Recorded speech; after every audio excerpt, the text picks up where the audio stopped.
good dark coffee. So, sorry for a little late start today.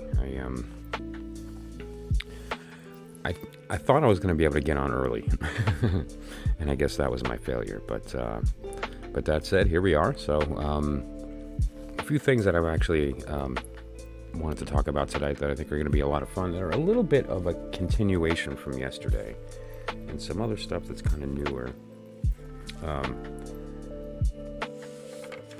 But of course, it all circles back to that same idea, right? But I thought it'd be fun to look at some of the combinations between the tarot and the Sigil Magick, and taking a look at combining the idea of Gematria and Tamura, and how we can take those sigils that would basically tell the story of an elemental combination or a planetary combination, the identity of a deacon compared to the major in the period of time when looking at a spread, right? And so it's a really fun way to get a different perspective on a language that we're all familiar with, right? That language of astrology and that language of tarot, and how those connect. And so it's a fun exercise, and it's something that I think we're going to bump into some maybe interesting things as we go through that process. That'll be a lot of fun. Something else I wanted to speak about today as well is seeing is becoming. And, I use a lot of sort of short, sweet memory devices, like feel the knowing, and what that refers to, or, and so this is kind of along the lines of that. Seeing is becoming is an important memory device for pointing us in the direction of the truth. And it's been a powerful one that I've used for myself. And we're going to talk about some of the ways that you can use that to remember and sort of snap yourself out of maybe a moment of anxiety, or a moment of sort of fight or flight when it's not necessary, which, happens a lot, right? And one of those ways that we can use it as a transformative moment, as one of these moments that we can change that opportunity, take that opportunity to become something else, that is devoid of all that nonsense, right? I mean, that's at least the goal, right?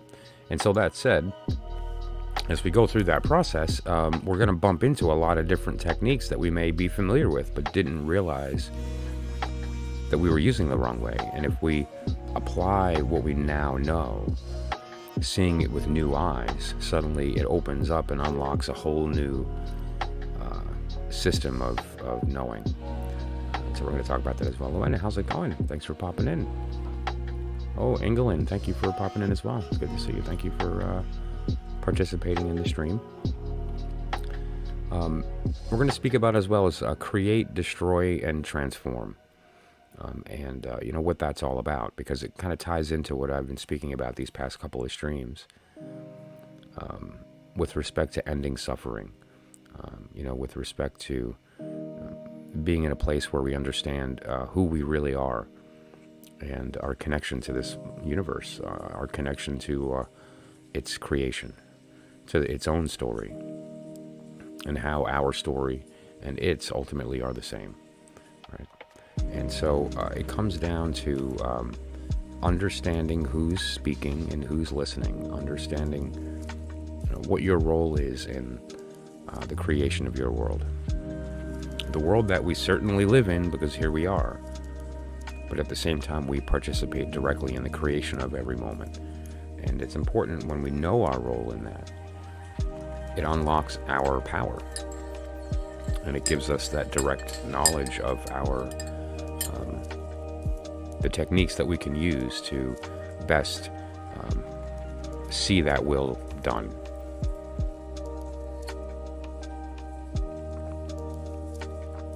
So good. We're of course going to bounce around a couple of those books that I had grabbed. There's just such good information in there, right? That it's hard to not think about, maybe grabbing a couple every stream and just, reading a random sentence. See yourself through the eyes of the world.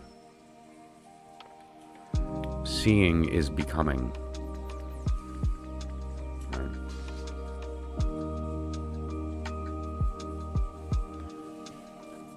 So, the idea here, pardon me, I've been a little under the weather, and so, it's been kind of hitting me pretty hard this past couple of days. I've been pretty exhausted and a little sore. It comes down to this. It comes down to the conversation. Everything that we do in our world, even something as simple as getting up and going to make a cup of coffee, is a series of conversations that happen, down to the minute level of our feet touching the floor, right?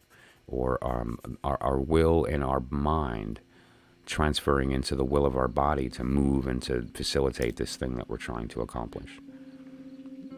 There's a conversation that takes place with the other individuals in your life, right, that are responsible for you obtaining the coffee and, the decisions that's made about which cup and how you're going to prepare it. Or, I happen to drink mine black with sugar pretty much all the time, but every once in a while I may want to splash some flavor or, something else in there. But that conversation really, at the end of the day, I think is a misleading statement, because it implies that there's two parties.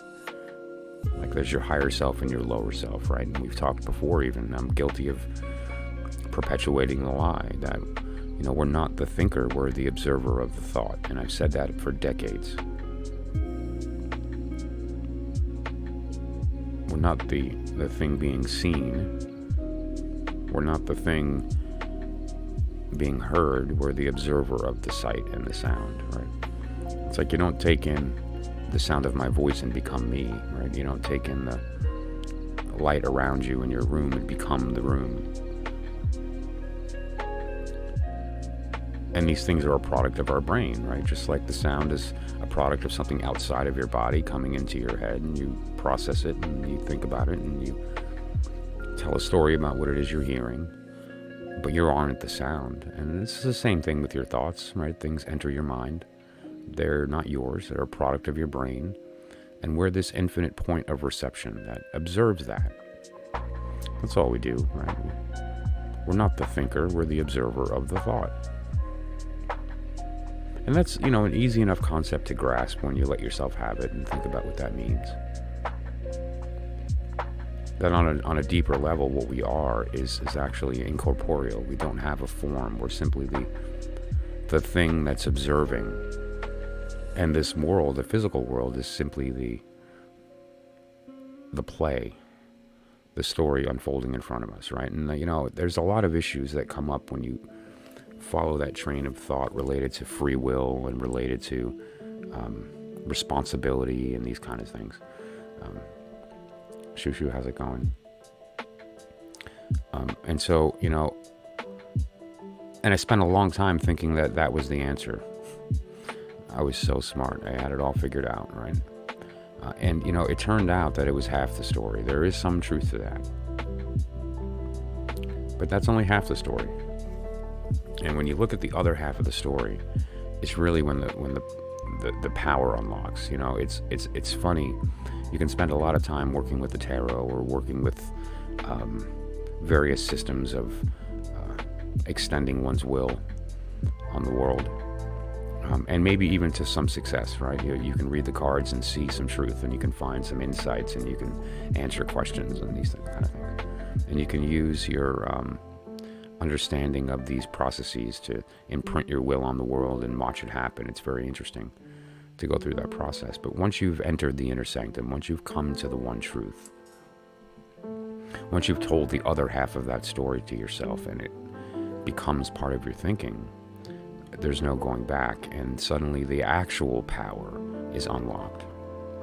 Okay, so what does that mean? That means that we read the cards because it works. We read the cards because we have some connection to the symbols, and that connection allows us to speak a language that we normally can't, because you can't use words. When you're attempting to interrogate higher dimensional reality, an infinite space, it's almost a ridiculous thing to even think about, right? It's like a fool's errand. And so, we can't approach it using the same tools, the same ideas that we do the normal universe. And so instead what we do is that we use a language system that gives us pointers, that allows us to imply the truth. And that implication mentally gives us enough of a thing to anchor to for us to move it into the heart, which is where it belongs. And that truth, when it's felt emotionally, becomes real. And that truth is the second part of that story. If the first part is that we're the observer of the thought, the second part of that story is that we're the thought itself. If the first part of that story is that when we look out into the world and we see color, that we're not the body that's seeing the color, but we're the observer of the color. The second half of that story is that we are the color. So, it goes like this. When us down here living our lives, are in a state of listening, the only thing you can hear is the sound of your own voice. Period. And when you are in a state of speaking, the only thing that can hear your speak is you. There's only one audience. There's only one person listening. There's only one recipient of your cries, of your poetry, of your message. And that's why the word conversation is kind of a misnomer. I think that it's a very misleading term because it implies that there's somebody else. There's another.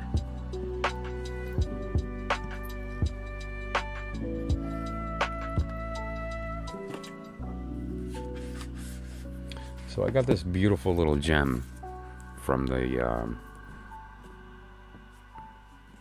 thrift shop that I volunteer at, and it's anyone who's familiar with the book The Power of Now understands how great that book is. And this is great. It's a little compendium. It's kind of like a what now, once you've read the book, and there's some good practical stuff. And so for this to have come into my lap is just great. And just a few things I want to just touch on here very briefly, because it's very close to what we're talking about. I think Eckhart Tolle explains this information in a way that wakes up a lot of people just out of the gate. And for others, that it doesn't directly point to the truth for, it brings you to the precipice. Okay, and so let's just explore that a little bit. Do not be concerned with the fruit of your action. Just give attention to the action itself. The fruit will come of its own accord. This is a powerful spiritual practice. And this kind of ties into the end of suffering. Let's just talk about something very simple. It's this idea that sometimes we have to do things that we don't necessarily want to do, or that that causes us some type of distress. And usually it's the buildup, right? It's this mental moment that we have when we are about to do something that we may not want.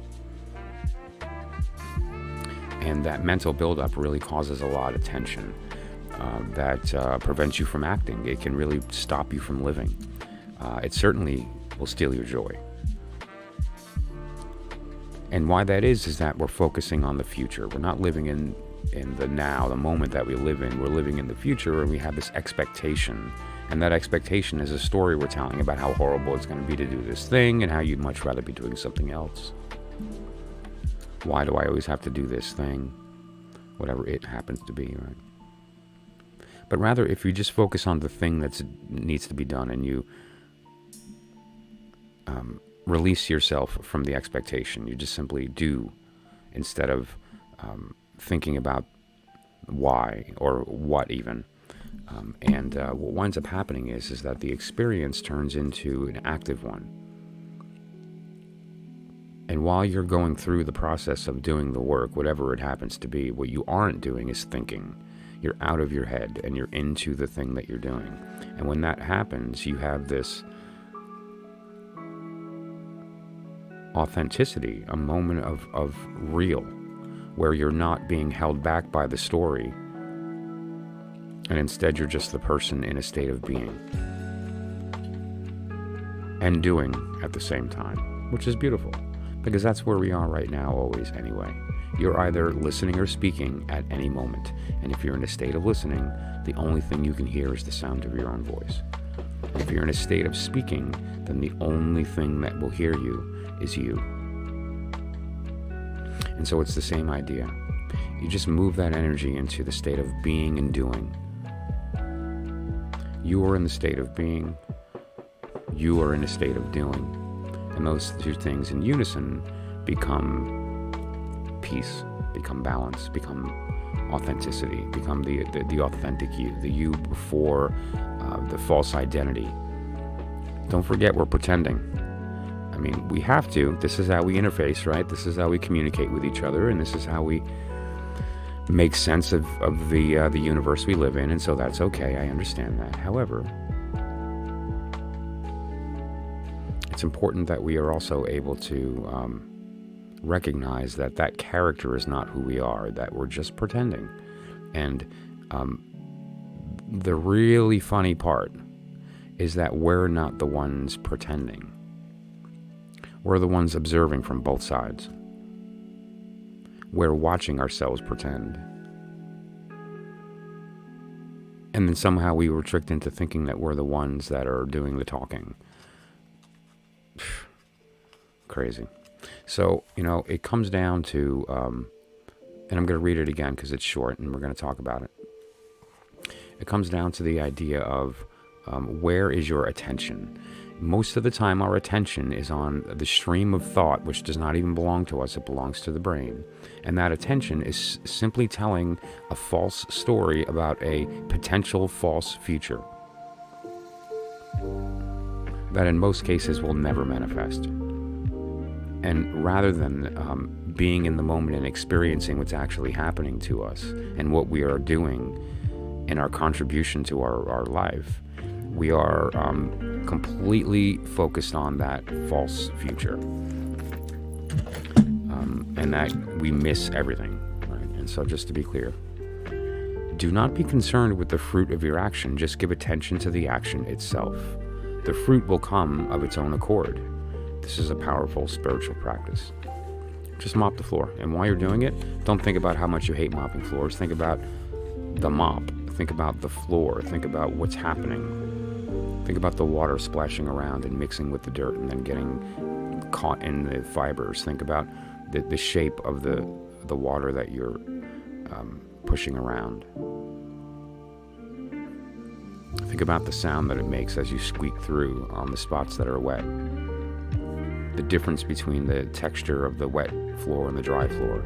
And but be in the experience. And first of all, next thing you know, you'll be done mopping.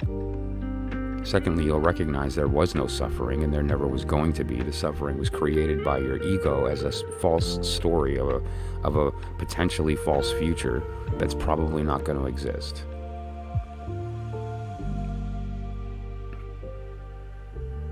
And that's how we live. That's how we live our lives. That's how we walk through our daily lives. And we don't have to. We can step out of that and step into the inner sanctum and know the truth. Die to the past every moment. You don't need it. Only refer to it when it's absolutely relevant to the present.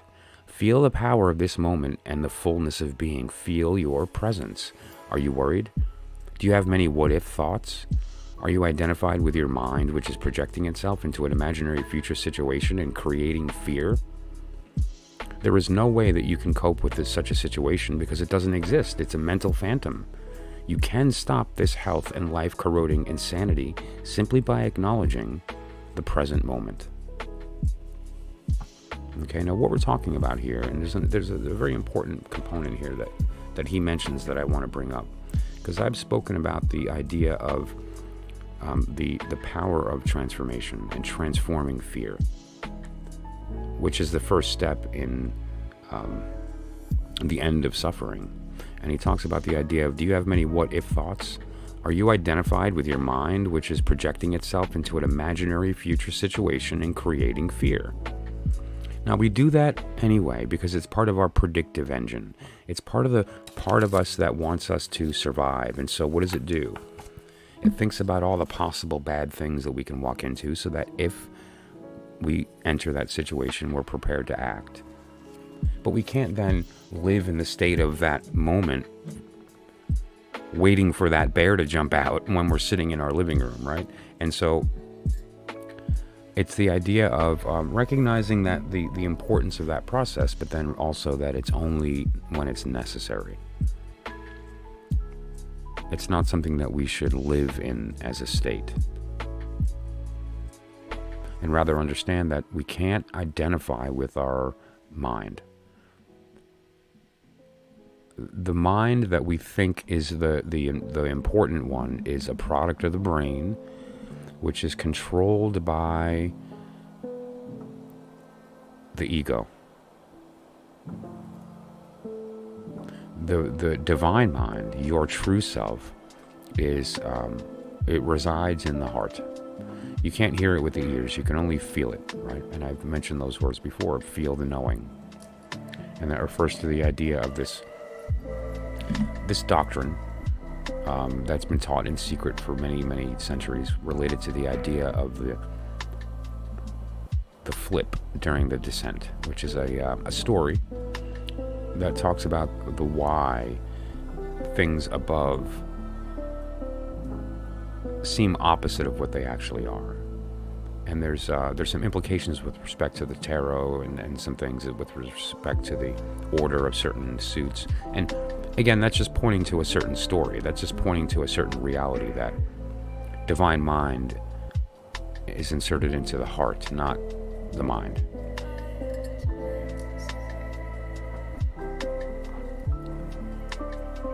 Our heart is filled with divine mind, and our mind is washed clean of divine love when we are willing to accept it. And what is divine mind?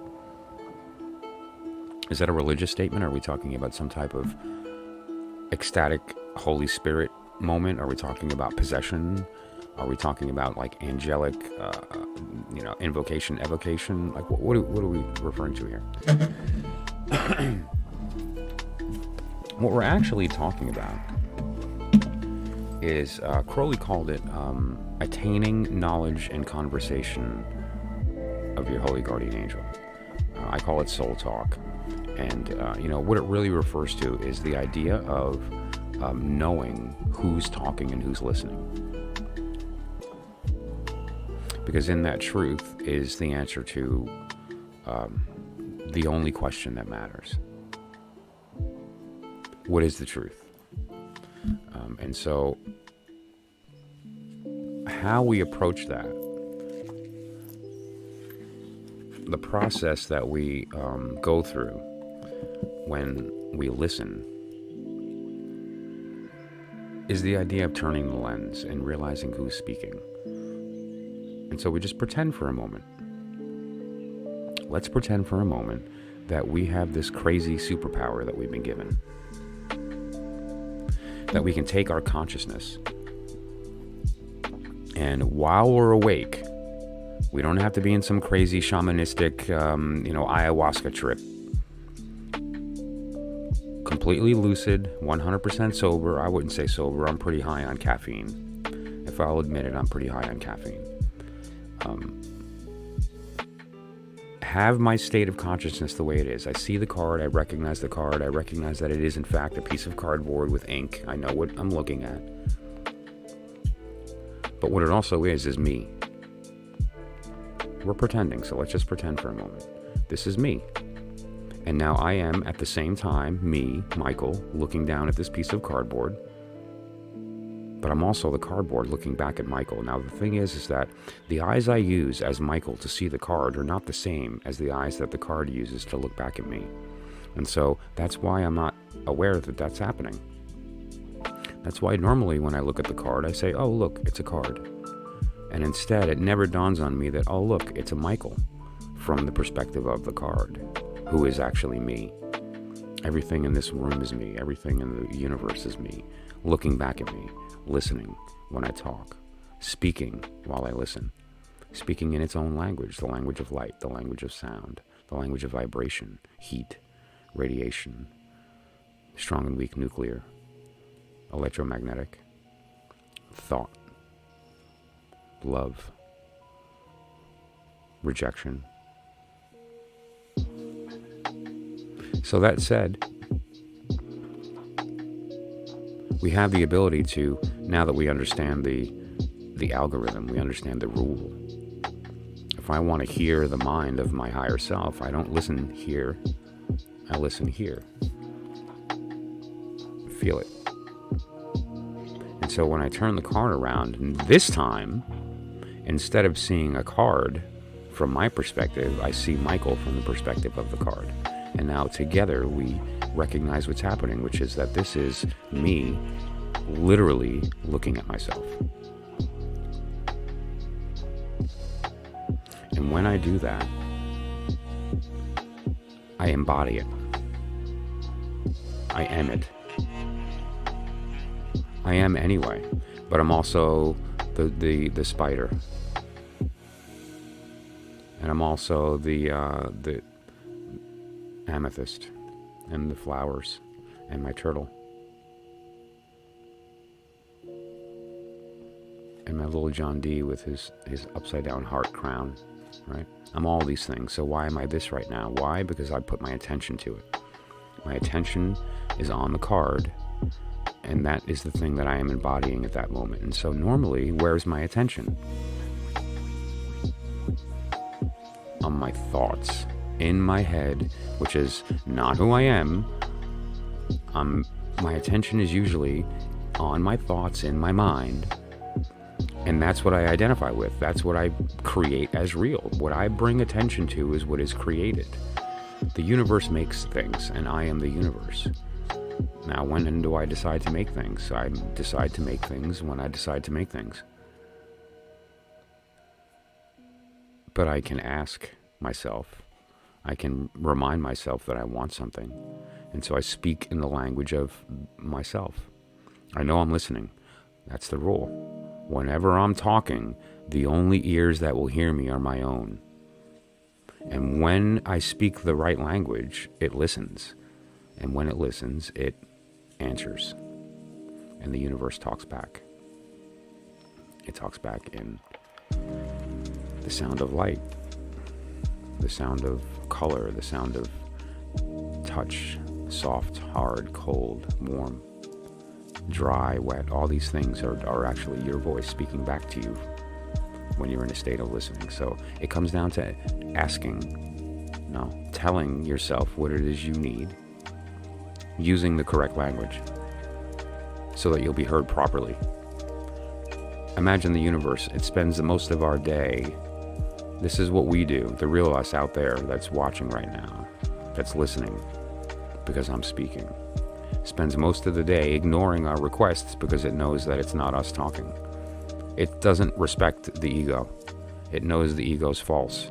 And so our higher self doesn't respect it. It doesn't listen to it. It kind of leaves it to, listen, to dig your own hole. You're on your own. I don't listen to you. I listen to Michael. And I've been waiting for a long time to hear him and for us to have this conversation. And so when we do, it's important. It's holy. And what comes from that conversation? The recognition that we aren't having a conversation. We are both in the state of talking and listening at the same time. Just the question is that what perspective are you at? Talking, listening. Same experience. You just have to remember that it's happening. Your soul is always talking to you every moment. It's just hard to hear because it gets drowned out by the world. It gets drowned out by the sound of the room. It gets drowned out by our thoughts. No, it is the sound in the room. It is our thoughts. The question is who's the speaker, right? So all we have to do is remember that. And when we put our attention to the thought, recognize what that is. It's a product of the brain. And it's also us speaking to ourselves. And so we have to recognize the truth in this statement. What is going on there? What does the ego think it wants that we have to work around to make sure that we're getting what we need? And what do we need? There's only one thing. To know the truth. Because when we do, the next action will be correct. The next thought will be truth. The next sensation will be joy. And so it comes down to that knowing. And it starts with the idea of the becoming. I put this in the title of the video here in the chat. The idea of speaking your story. And we're going to do that tonight as well. We're going to just do a quick little 4 cards, pick a birthday, put out the major arcana and the 3 deacons for that birthday. That just isn't as an example. This is really just to show you kind of the process here. And we're going to speak the word.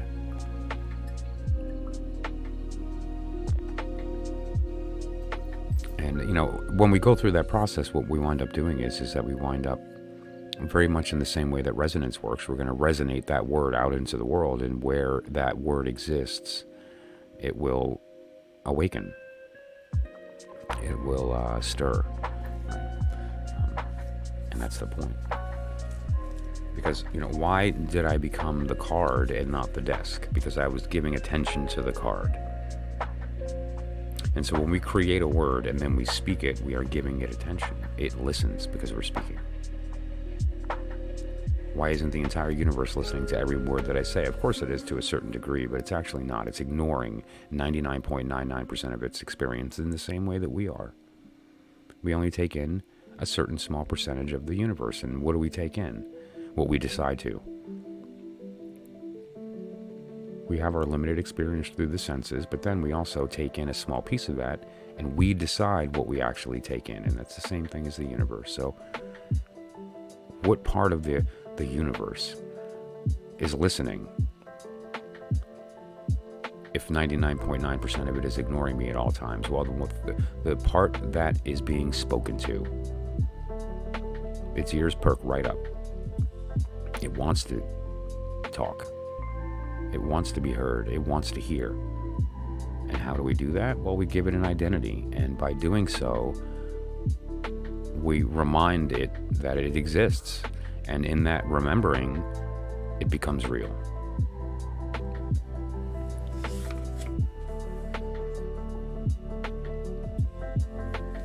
Now, the idea is that seeing is becoming. All right? And so by seeing the card, i.e. giving it attention other than the other things in the room, by seeing it, I become it, because I am it. And so it's the same thing with a sigil. If we take a birthday sigil, or a sigil for a name, or a word, or a phrase, we could easily take a sentence. Our Father who art in heaven, hallowed be thy name. Take the first letter of each in the Torah and bring that down to a string of letters that are the first letter of each word in that prayer. And draw it as a sigil, and that symbol is the prayer. And that symbol is real. And you can embody it by hearing it speak, and recognizing that that's your voice speaking. And when you do, you become it. And when you do, the lens is flipped, and what that gives you is the possibility of the power of the universe, which is to create, to bestow. And who is the recipient of that bestowal? You are. Through your prayer, through the conversation. Right? So, let's catch up on the chat real quick.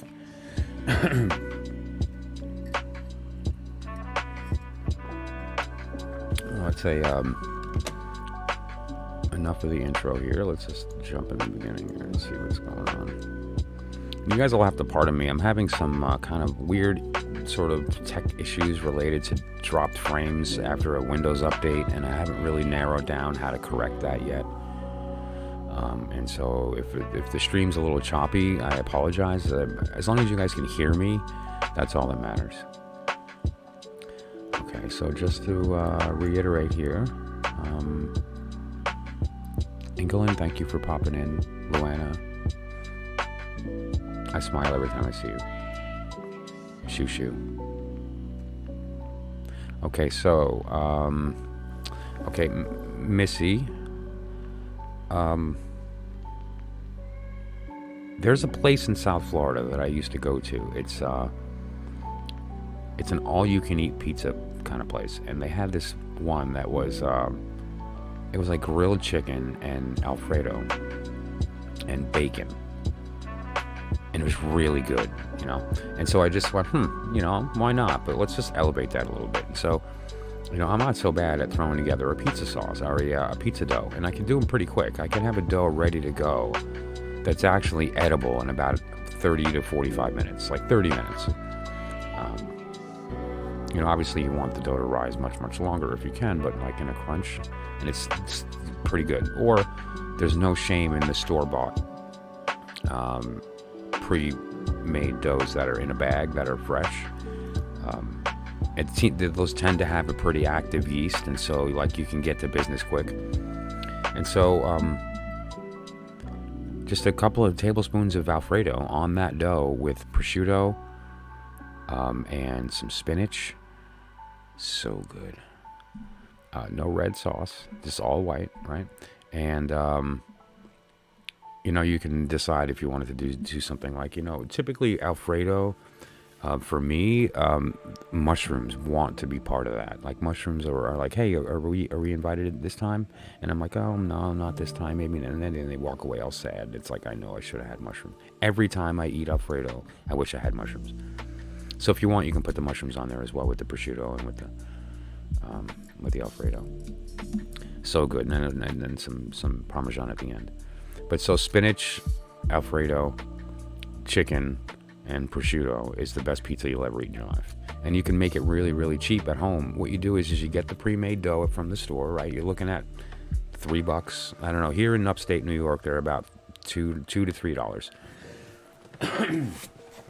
Which really, I mean, if you really just are afraid, just go to YouTube and look up a pizza dough recipe and just go get yourself a package of yeast, and it's going to cost you like $1 to make a pizza, like really.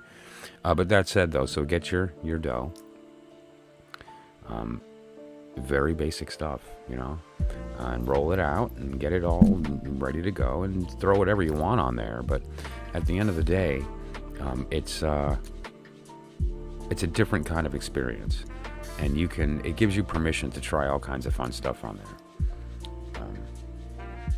But you can, for instance, get a really good sliced turkey that you would get from a deli, right? But the real kind, not like the kind you get in the package. It's got to be sliced turkey that they're doing behind the counter. Pretty thick. Get a thick slice. And what you do is you grab a couple in a ball and you kind of crumble it on the pizza and all over like that. This is straight up sliced turkey from the deli onto the Alfredo sauce, and then crumble prosciutto or rip pieces, right? Which is going to give you that salty, savory, umami kind of thing without adding anything that's going to be too much heartburn or not react well with the flavor of the Alfredo, which is more of an acid if it's done right. It's like a sharp kind of stinky cheese acid kind of flavor. And so those two things combined are perfect. And you don't need to add any salt. You don't need to add any of that nonsense. Put a little dash of the Holy Trinity, Parmesan, oregano, basil, and your chicken, or in this case, ground turkey, which is so good. I mean, just. And now, as far as the spinach, it's up to you if you want to go fresh, or you can do like the block of frozen and tear it up on there too. But it's kind of up to you how you want to go about that. And then depending upon your oven and how hot you go, if you have a normal oven at home, 475, preheat it. Do not put it in until it's preheated. Don't do it. Yeah, put your pasta in the water before it's boiling, right? Don't do it, right? You don't put the pizza in till it's at temperature. But anyway, so 475 minimum. And check it at 9 minutes. It won't be done. But just, check it. You never know. Every oven's a little different. Check it again at like 11 or 12. And by 12, you're going to have a good pizza. If you're like me and you want well done, leave it in a bit longer. And if you want to top it off, once everything's finished, put the oven on broil and give it like 15 seconds to just brown the cheese perfect. So good. And then, enjoy. Because you worked hard, but not really hard. I mean, the dough was pre-made and you spooned on some sauce. But it's so good. I mean, you did have to crumble turkey. That stuff's not easy, man. Crumbling turkey.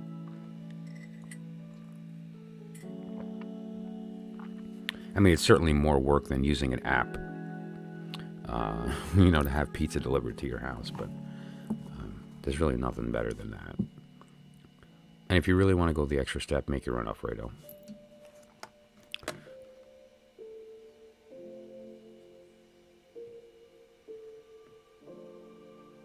Mm-hmm.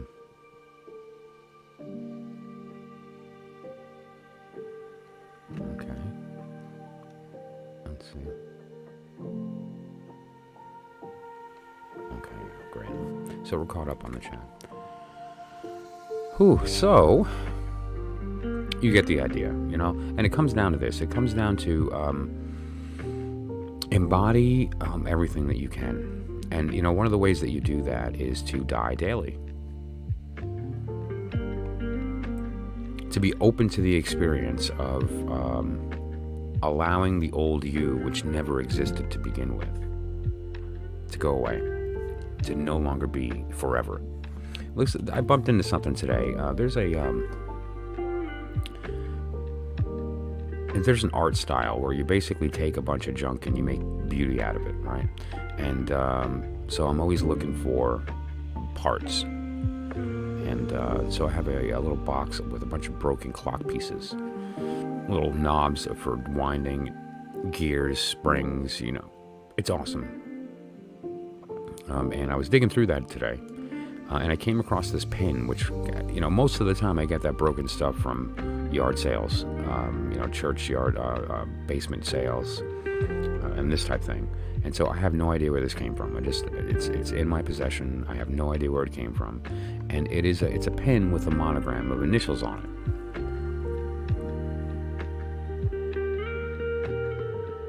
So we can get it on the camera. M-E-M. Okay. Mem. Okay, which is, it's a somebody's initials. M-E-M.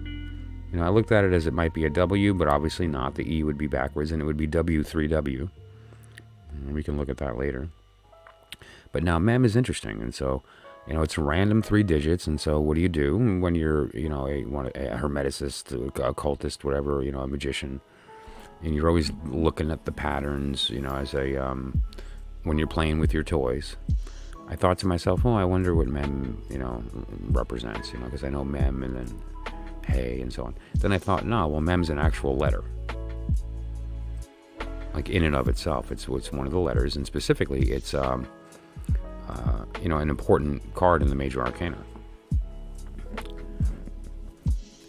And especially when we're considering the process here. And so Crowley did a lot of work for us that really is very handy with respect to approaching the Kabbalah and approaching various systems with respect to the tarot. And so let's just go through that exercise real quick and look at the card that's representative of the letter Mem.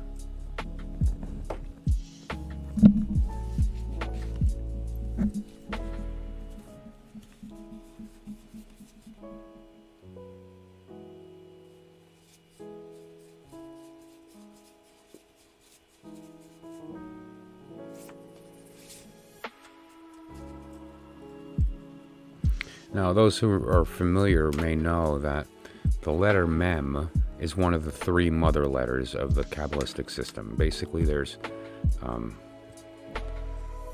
three different kinds of major arcana, right? There's the three major mother letters, Aleph, Mem, Shin, which are representative of the Fool, the Hanged Man, and Judgment. And they are the three main elements. And then underneath that are the 7 planets, and then the 12 signs. So this is one of the three major of the elements. But more importantly, it represents a very important symbol. And people who know the story and are familiar with it here on the channel can already kind of maybe get an idea of what we're talking about here. If you consider the idea of now, we have some guidance on some of these symbols, what the Ankh means of bypassing the head and speaking directly to and from the heart of the serpent, and what the serpent actually represents. And the idea here of, specifically with the Hanged Man, is sacrifice. If we know the story, the Christian story, this is the idea of that Peter insisted on being crucified upside down, because he felt that to be crucified the normal way was too close to Christ, and he was below him, and he insisted on being crucified upside down as a form of respect. And that's a beautiful story, and let's actually get to the heart of what's in between the lines here. What's the truth? Peter was crucified upside down as a recognition of the fact of the difference between the descent of the mind, of the divine mind, and the ascent of the profane into divine in Christ. So Christ was crucified upright, and Peter was crucified upside down. And so now here's the important thing in both of those circumstances, is that it was a willing act. So the idea of the Hanged Man is that it's a willing sacrifice. It's not, and now why? I've talked about many times that the mechanism to destroying the self in order to allow for transformation is death. It's the only way, right? Die daily. And when we do that, we have the opportunity to transform. Well, when we do that willingly, we bypass the tower. And that is the Hanged Man. What the Hanged Man is that work of going through that process willingly, so that we're in control of that shedding. How often do we do that? Is this a ritual that we do first thing in the morning? Is this a ritual we should do once a week like we go to church? Is it something that we should do before bed? Maybe we should do it at night, and that way while we're sleeping it'll get integrated into our dreams, and we can kind of have it happen automatic, and we don't have to worry about whatever the case. We can just live our lives and have this truth kind of like, maybe is that when we should do that? The fact is that we're always pretending every moment. It's the only way that we can actually talk to each other. It's the only way we can use language. And so if that's the case, then we're already doing it all the time. We're just choosing to identify with the lie, and when we just blindly allow that to happen, what we're doing is that we're perpetuating the old personality that never existed to begin with. So the identity isn't real, we're creating it. And here's the cool part. We can let it go anytime we want. It's that fast. It's that easy. This is not some kind of long drawn process that you're eventually in 15 years going to come out the other end a sage in some wisdom. Nope. It comes to you like a thunderclap. And as soon as it hits you, you know it forever. And everything, all of it that you've been carrying up until that point, you don't drop it. It disappears like it never existed, because it never did. And so it's instant transformation, and it's permanent. And how do we go about that? Well, we either experience the Tower, or we choose Hangman. And so, what a great lesson, in the mem. Right, this idea of this energy of, and this is also the energy of water, of the three elements: air, water, fire. Aleph Mem Shin. The mem is water, which is the cup. The opposite of the upright, which would be the mind into cup. This is the upside down cup pouring down onto mind. This is the opposite, right? And I've shown that image before, and maybe as a reminder, I should pull that out.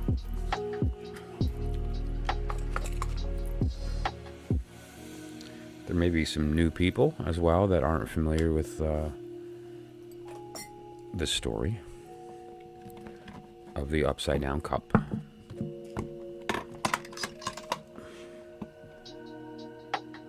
I haven't seen you in a couple days. How you doing? You look good. Okay.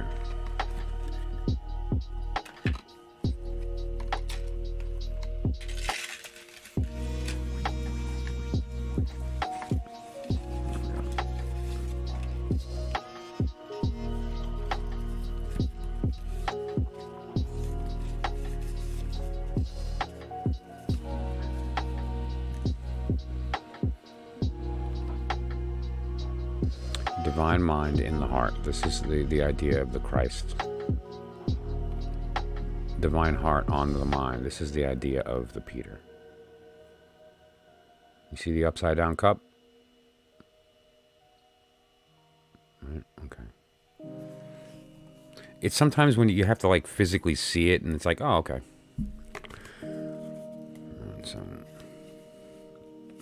And what that's referring to is mem. Right, the upside down cup, in a state of bestowal,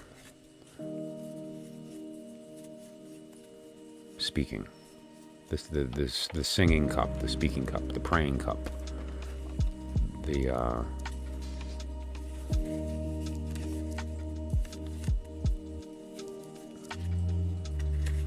repentant cup.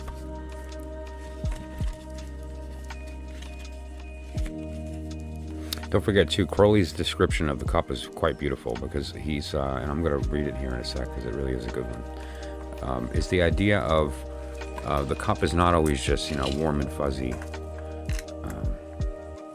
emotion. It also refers to the idea of, like Christ asking God, take this cup from me,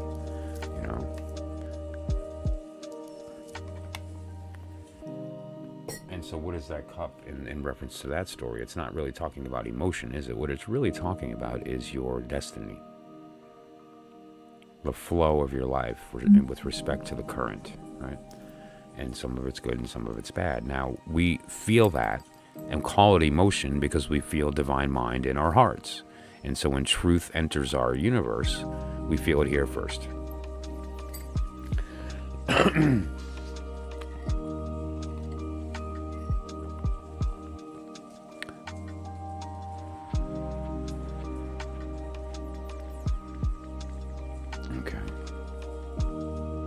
Oh, you probably did. I'm stream of consciousness, and so I don't know, every like 30 seconds I come out with like a gem in that I don't even realize. 98% of my streams are channeled. It takes me a minute to get there, and then I'm just listening. I'm not speaking. I'm listening, and my body's speaking. I'm just letting it happen. And so there's always gems.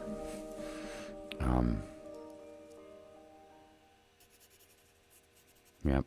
Now, there's something that was mentioned here a little bit earlier here. Okay. And Missy had mentioned this a little while back in the chat here. Yep, I know this. Every move you make can be meaningless or just make you suck, LOL. It's all meaningless. And the fact that it's meaningless is meaningless.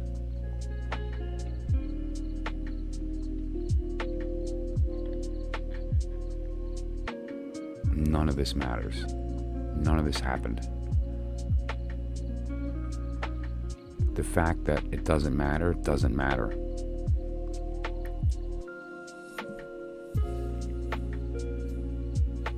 The only thing that has meaning is what we decide has meaning, and then what meaning it has is the meaning we give it. In and of itself, this is nothing. When we give it a system, a language, a context, suddenly the meaning makes it real. It's a bunny, it's a two, it's peace, it's victory. Depending upon the language system, it becomes all those things. It's fingers. This is two. This is Star Trek. You know, this is reception. This is bestowal. You know, and it depends upon who you're talking to, if that's true or not. Is this speaking and hearing, like, or are these gang signs from, you know, like some, like, who knows? It depends upon who you're talking to. It is none of those things.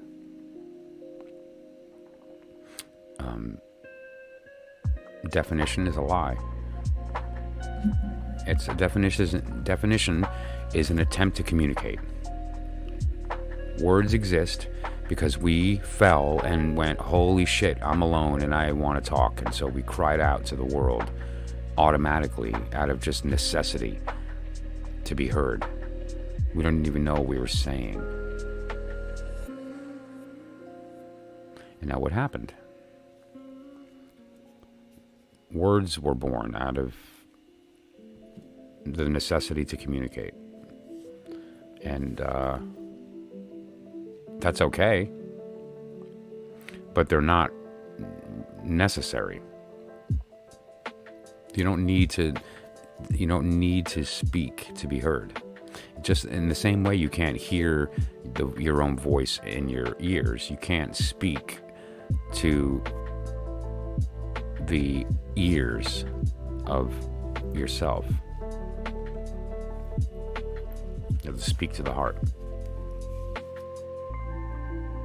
And we use different words for that. And some of them are quite beautiful. Has anyone ever heard an A minor resolve properly? Or like, you know, the Amen at the end of Mozart's Requiem?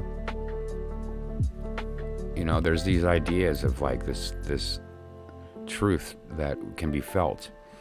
Or, you know, certain images that just, whether it's an experience we went through personally or whether it's something that we can all collectively feel, there's certain images that definitely speak to us right to the heart, and we can't deny them.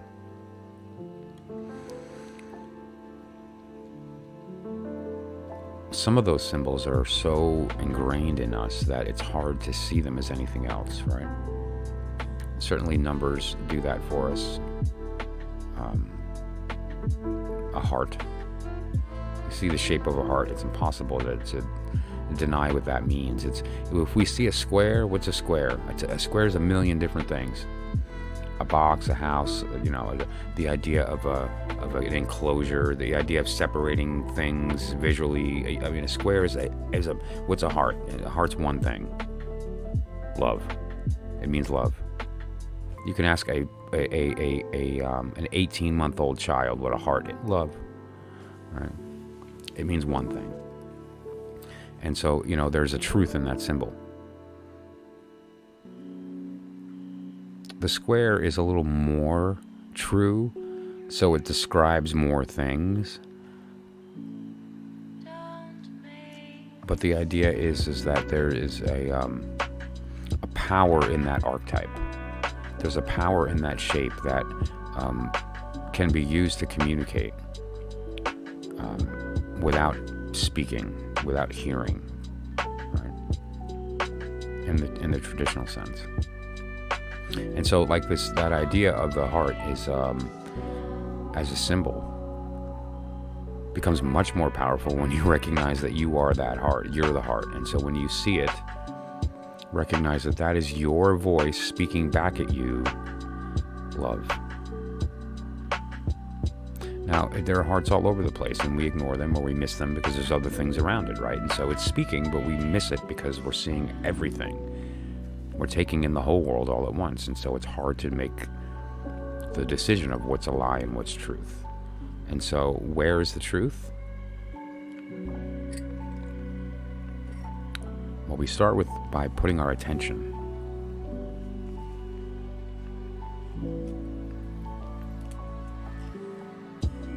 This is the ring. A little heart ring. Right. But now that we've put attention to it, it's real. Like, it's separate. It's an object. And we know what the symbol is. And this has now that it's an actual object, it has a will of its own. Its will be done. And what is its will? To communicate love. That's it. Please notice me and notice that I'm a heart, and what I mean is love.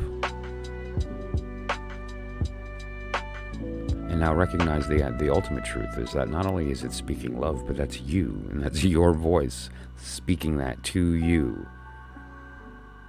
I love you. If when we let ourselves have that.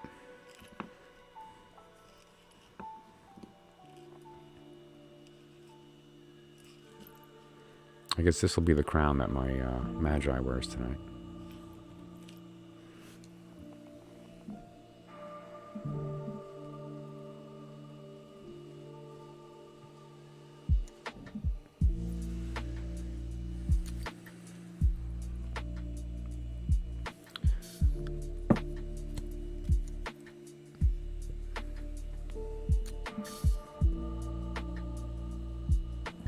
How does that look up there? Let's move that over a bit.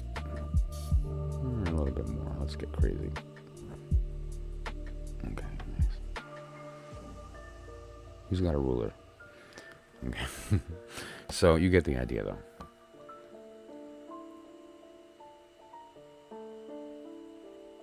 You were born to see the purple.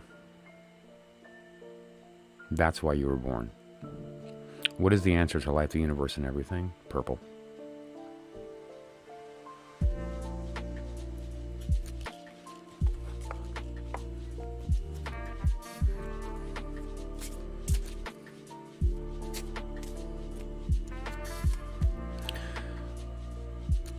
You know, oh, thank you.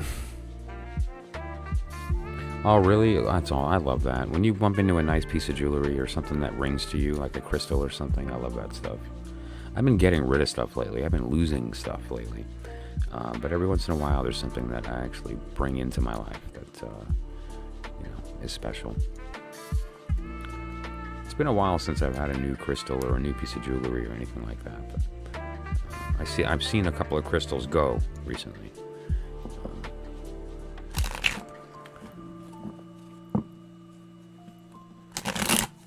So that's, let's just look at some of the things here as well that,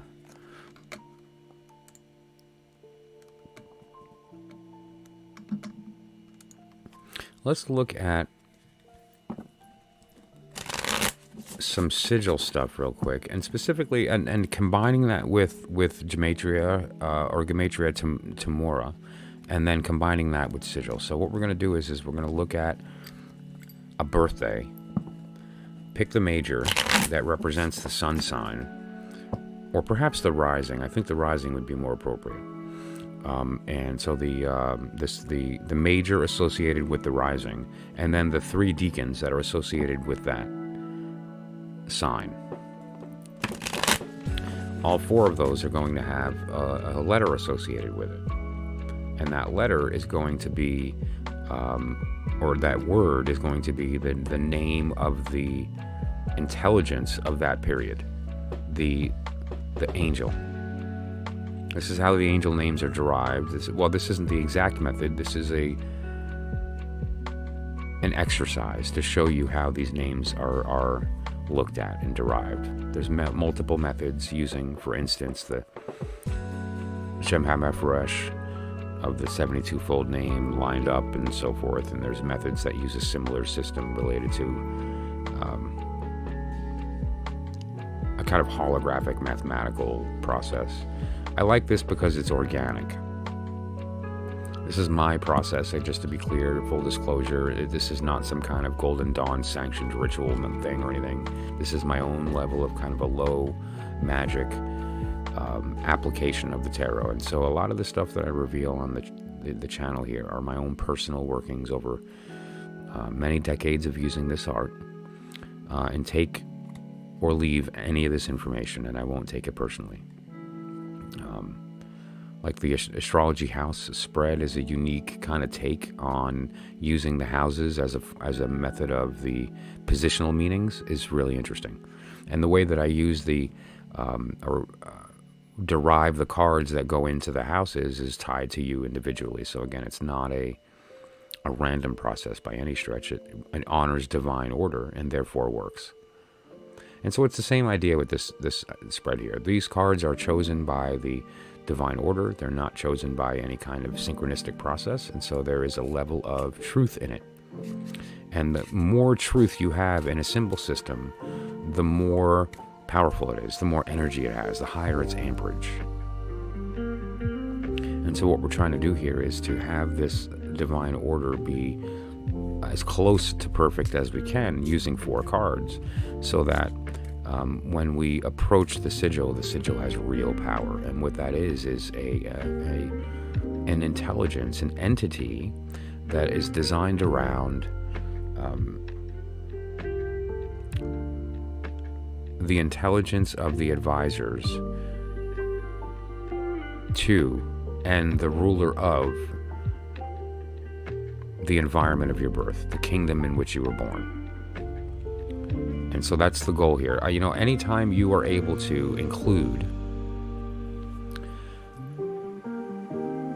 a dramatic retelling, a pictorial representation, a ritualistic reflection of a holy event, the power is exponential. And when it's done in the divine order, even more so. So that's what we're talking about here. And so the story from respect of the mythological perspective of the time that you're born is valuable. There's learning that can take place there. And so I thought that'd be fun. So anyone who wants to participate, we can do 1 or 2. I think it'd be good to do a couple. We did 1 birthday sigil yesterday, and I'd like to do a couple more because I think that turned out great.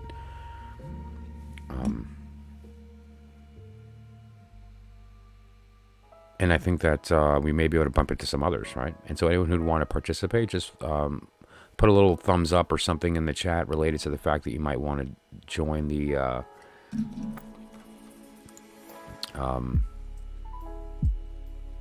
birthday Gematria Tremora Sigil Tarot exercise. I don't know what you call that.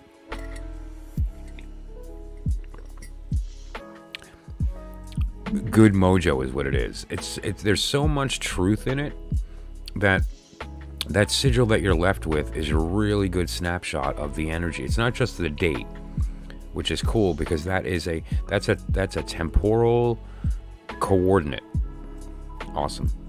That's a temporal coordinate. So that sigil of a birth date is valuable, and it speaks truth. When. And that when is a hard number, right? Of a period of time that can be reflected back and can be pinpointed. So there's something to that. That said, when you look at the idea of the divine order related to the deacons, which includes the vortex, right? And which I speak about very often here, this idea of the vortex. And the idea that vortex causes there to be this sort of tension, and that tension is what allows there to actually be manifest reality, right? And so that's what we're looking at. And so when you combine that with all of the learning here, we're going to have the numbers of the Gematria Temora. We're going to have the sigil of the period. And that sigil is based on the names of the deacons and the the ruler, the elder of the period of time in the trump, the major. And then we're going to have those 4 cards and how they interact, which is really neat, right? And so going through that's going to be cool. And the technique is actually, it seems complicated when you first see it, but it's actually kind of simple to kind of do for yourself, right? And to go through the process, or for others. And so that's one of the reasons I like to demonstrate it, is because, you can learn about a lot of this by reading books, or there's some good channels out there that discuss this stuff from an academic perspective, or from a perspective of somebody who knows what they're talking about. But it's also good to kind of just get down and dirty, and to really look at it being applied. And once you see the process, it I think becomes more accessible. It becomes more real. Like, oh, that's what we do. And that doesn't hurt. So awesome. Okay, so Missy, Emma, great. Emma, thank you for coming back in. I appreciate it. If you keep coming back in here, I'm going to have to give you a name, and you might just wind up being a member of the Inner Order. We'll see. I don't know. I think you make a great contribution to the conversation, and I think that every time I see your name, I know that we're going to have engagement, and I love that. And it seems like the people here that are the regulars, that I have a very deep respect for, like you. And so that matters, right? I mean, we can't invite you into the Inner Order unless everybody that's in there agrees. You need to be invited. So that said, then, let me heat up my coffee real quick. I'll be back in a couple minutes, and then we're going to start doing some practical magic. And I'll see you guys in a moment.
Oh, look who's joining us. I love it.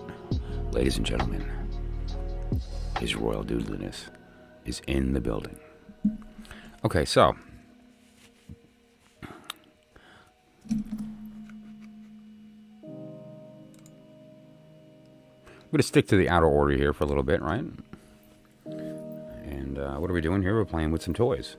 And so one of the things we're going to look at is specifically looking at the combination of using the system of Gematria Timora combined with sigils, combined with tarot.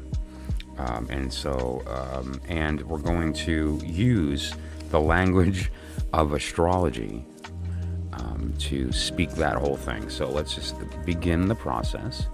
And what we're going to do here is create a sigil. And what that sigil is going to be the intelligence of the surrounding entities of the period of your birth, right? The guardian angels, the deacons and elders of that time. And so how that's derived is by looking at the individual energies of that period. And so first we're going to start with the wheel. And then we're going to move to grab the tarot cards that are associated with that. And then we're going to go from there. So the first thing that we're going to be looking at here, I think...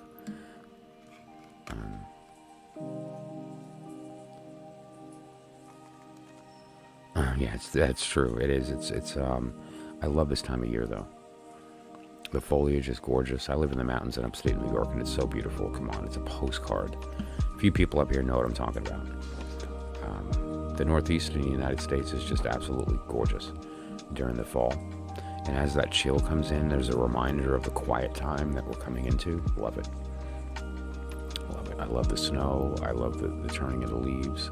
I love it when the trees are coated in a 1/4 inch of ice on every leaf, so it's like a crystalline. It's just, and we had that recently. I just saw a picture of that today. It was gorgeous, a reminder of the beauty of some of those times, right? When we're totally shut down, no power, no electric, and it's just us quiet in our space, you know?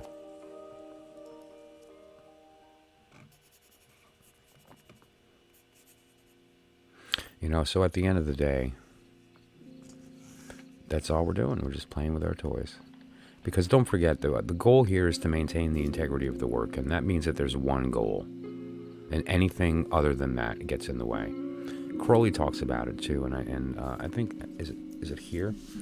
And it's the idea of why I call it playing with our toys, right?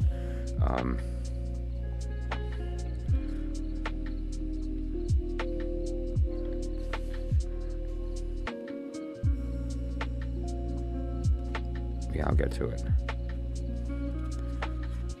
We're going to talk about the circle today, the magic circle, and what that means, like, you know, why we do that, that type of thing.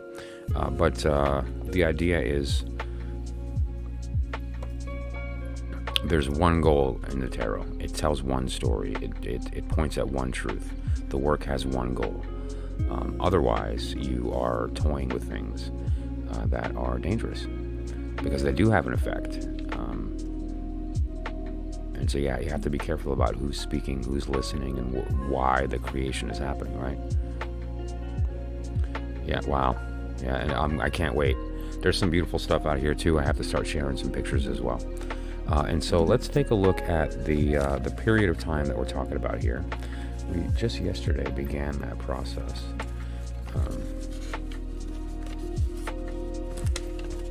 So I just have a couple of things I'm just going to have out so that they're easily accessible. And I don't have to flip back and forth between screens and so forth. All right, which we're going to be doing some of this here later as well. But for my own sake, I'll be looking down at the actual papers here instead of up at the screen. So the first thing, let's just have the rose ready to draw the sigil. And what this is essentially this is the rose referencing the 3 mother letters that we talked about, the Aleph, Mem, Shin, and then the 7 letters of the planets, and then the 12 letters of the signs. And now each one of the majors is one of these 22. So some of them are elemental, some of them are planetary, and some of them are zodiacal. And so what we're going to be looking at here are the one of the zodiacals, the ruler of the period of time. For instance, I was born under Sagittarius, and that is related to art or temperance, and has a specific letter associated with it as well, which, let me find it here for you, right here under Sank. Okay, so what we're going to be doing is we're going to be looking at that card, and then the 3 deacons that are underneath them. And the deacons you'll see here represented in this chart. Okay. And so at the end of the day, what we're looking at is the period of time of Capricorn about to move into Aquarius. Okay, which is represented by the this period of time of, I don't remember if we were in 5 of Sword or 4 of Disc.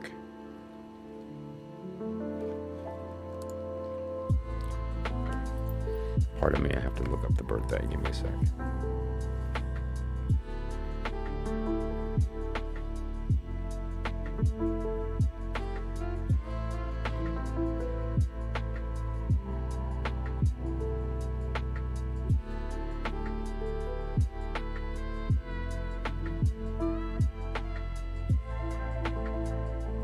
I apologize. Give me just a moment.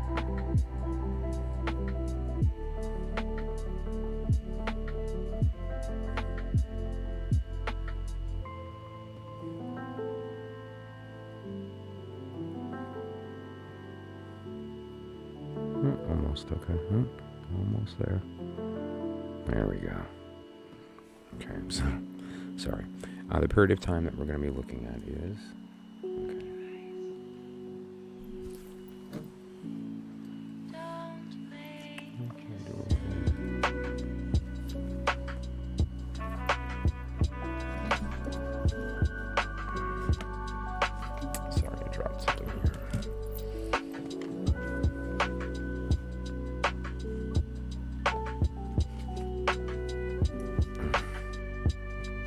Apologize.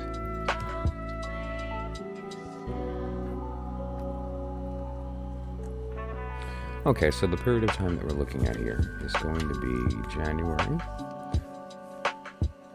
And we are in the 4 of Disc. Okay, and that's also the sun in Capricorn. And the 3 deacons that we're referring to here are 2, 3, and 4 of Disc, or of Pentacle. And then we're also going to be referring to Capricorn. So as a reference here, on the bottom right hand side, I'm going to pop up a diagram, and this diagram shows you the idea of the, let me put up a bigger one.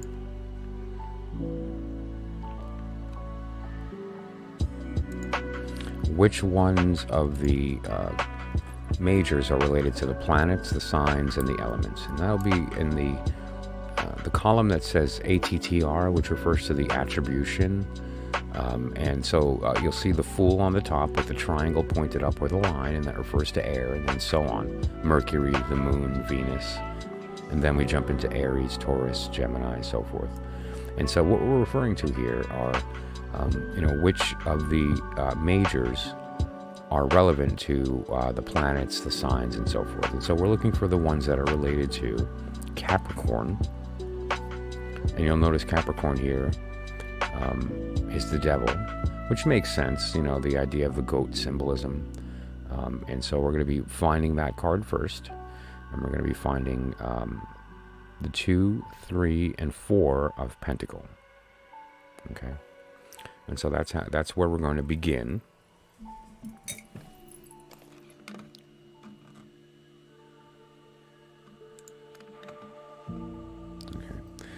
And so let's begin.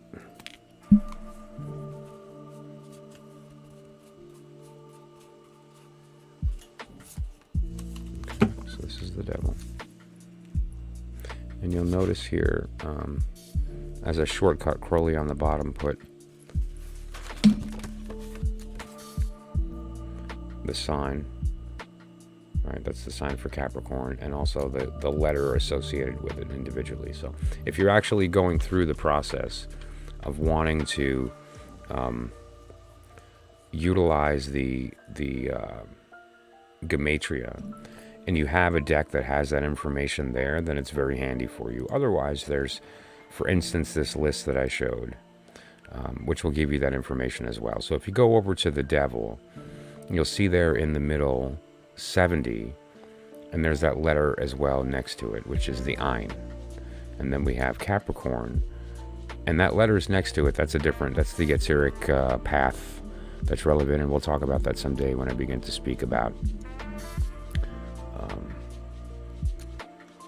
the tree and the Kabbalistic from a more technical perspective, right?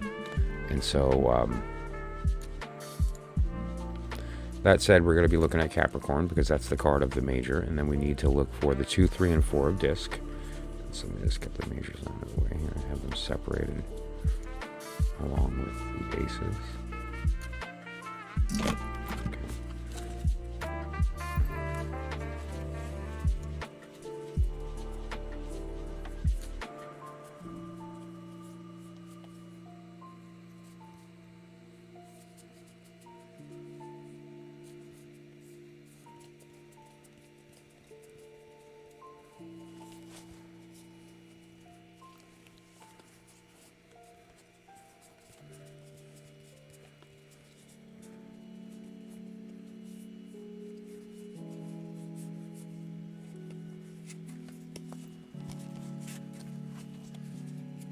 Okay.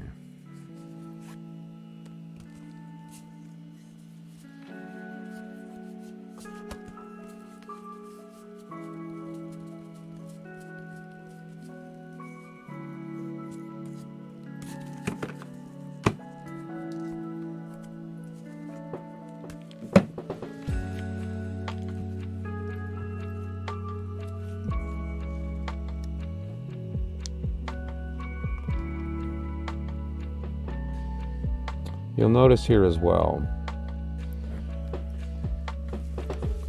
that hidden in the artwork, typically with the Thoth Tarot, is the deacon-related information. So, for instance, here we have Jupiter and Capricorn. Right? So that Jupiter is going to help us in a moment, because of course there's a major related to the planet of Jupiter, right? And if we have that information, then we're able to use that. Right, and we can gain some learning from that process. Here we have also Capricorn, obviously, because these deacons are all related to Capricorn. But we have Mars, and then here we have Capricorn as well. But we have the Sun. Right, that's a beautiful image, isn't it? Like of the pathway through the thing going down all the way, and it's a beautiful image. But so this is the 2, 3, and 4.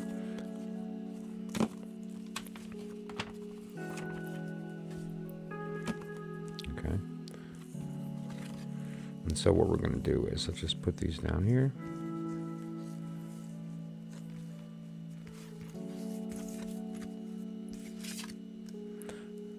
Let's grab our dry erase marker, because we're going to get down and dirty. So the first thing that we're going to do here is we're going to look at the value, the letter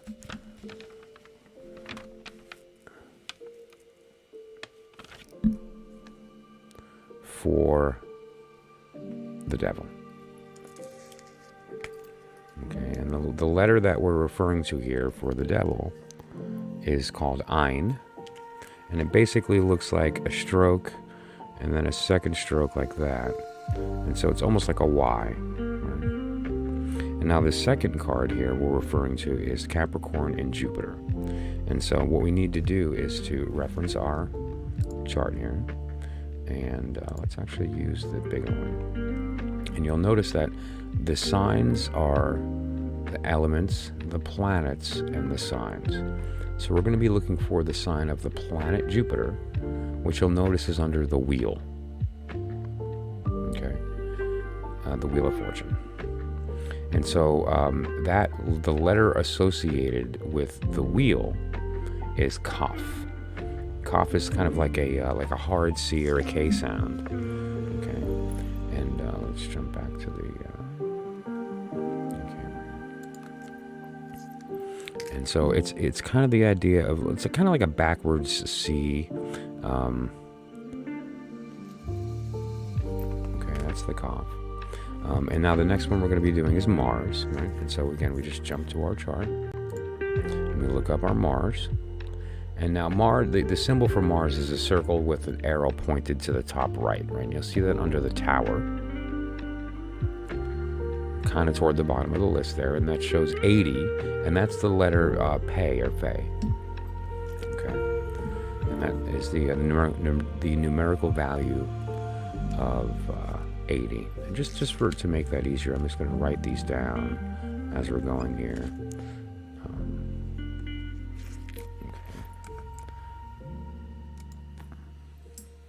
And now Pe kind of looks like a Kaf, but with a little dash in it. And so basically you draw it the same way. It's like a little stroke like that. But then there's a little kind of dash right there. Okay, so you'll see the difference here between the Kaf and the Pe. Okay, and Pe is going to be 80. And now our final one is the Sun, right? So we have the Sun in Capricorn. Very quickly, you jump over, you look for the planet now. We're looking at for the planet, not this card, the Sun, although they do represent the same thing, but the planet. And that is on the bottom of the list there. And you'll see that represents the letter Resh, which equals the number 200. But so what we're talking about here now, the letter Resh. Okay, and that's just basically like that. Okay. Pardon my handwriting. I have bad handwriting in English, let alone my Hebrew. Okay, oh, and then Resh is 200. Okay, that's an 80, and a 20, and a 70. Okay, so this is 370. Okay, and that is the numerical value of the period of time of the ruler, the elder, and then the deacons for that period. Okay, and so let me just get this situated.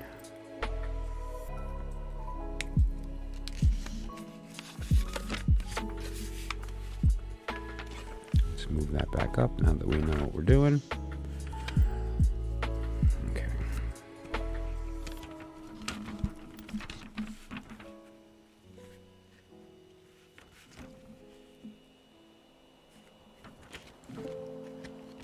Okay. Right, so, it's one thing to read it in a book. It's another thing to actually go through the process and do the work, right? So what we're looking at here, just to be clear, is you're going to be starting on Ein. Okay. And Ein is, since we're talking about a major arcana, is going to be referencing, or at least this particular one is referencing an astrological sign, so it's going to be one of the zodiacals. Okay. And that's going to be right here. So this is where we're starting. I'm going to just put a little circle indicating that that's where we're beginning the glyph. Now, we're then going to be going to each of the individual deacons in order. Right? Beginning with the first one, which is Kaf. And now Kaf is planetary, so it's going to be the inner ring, that second ring. Okay? And so we're looking for the Kaf. We're going to go one line up. Okay, and then we're going to go to the next letter, which is Pe. Pe is, or Pe or Fe, which is next to it. So I'm just going to draw a straight line. Okay, and then we're going to Resh, which is down here. And that's where we're going to do a line right there. Okay. And so now the sigil for this period of time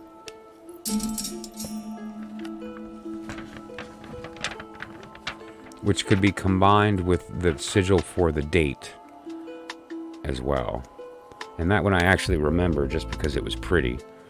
And so let's just draw that over the devil card here. It was really gorgeous. It started with a little ahead, then it went down, up, across, and then like that, almost like it was just beautiful. Just a gorgeous. Okay, do you remember that? And then we have that there as well. So now you can essentially have this inside.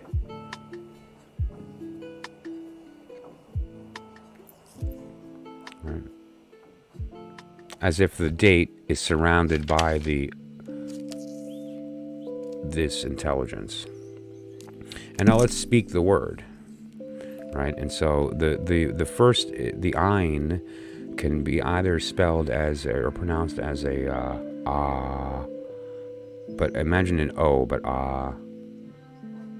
And now the second one is going to be a hard K sound, and then a P sound, and then an R, right?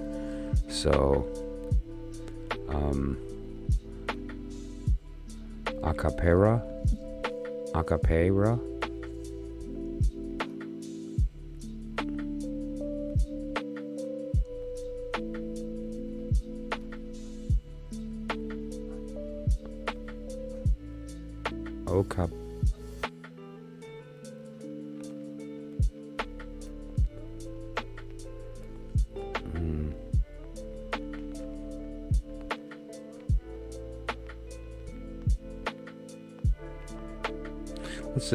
Let's do acapera.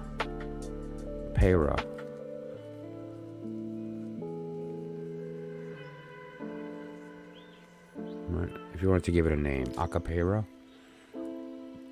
something along those lines.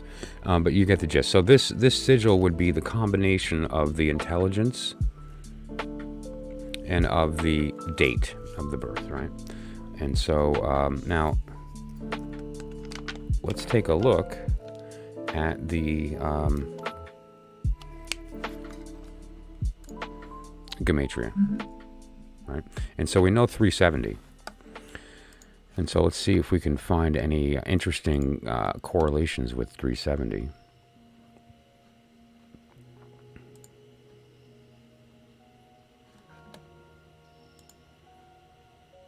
Okay, and so what we have here for 370 is an antelope or a rock goat. That's very interesting, considering that what we're referring to here is the ruler of the devil. Right. And so for that to be the case, very interesting. Let's just pop that over so we can have these going at the same time.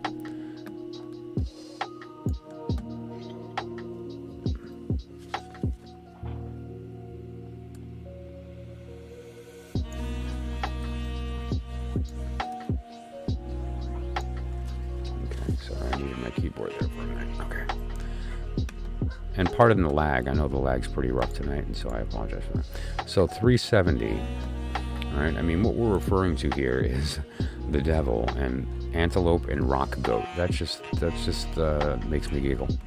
To gather together, to shine, which makes a lot of sense because the devil was Lucifer, right? The angel of light.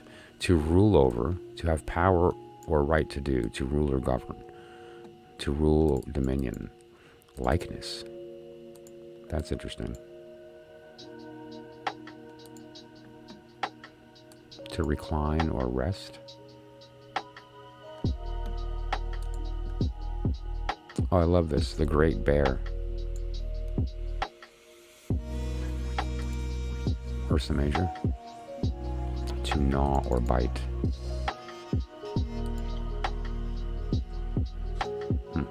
So, yeah.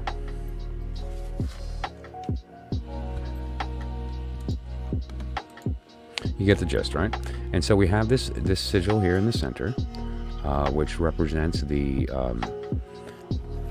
combination of the date, the temporal coordinate of the moment, as well as the environment energetically, as far as the elemental energy and the persona of the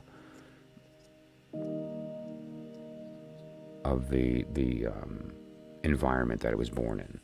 So what the three deacons represent, ultimately, if you notice, they're the physical planets. So these are the physical manifestations, and the space in which they live is the major. Okay? And so what these refer to, these three,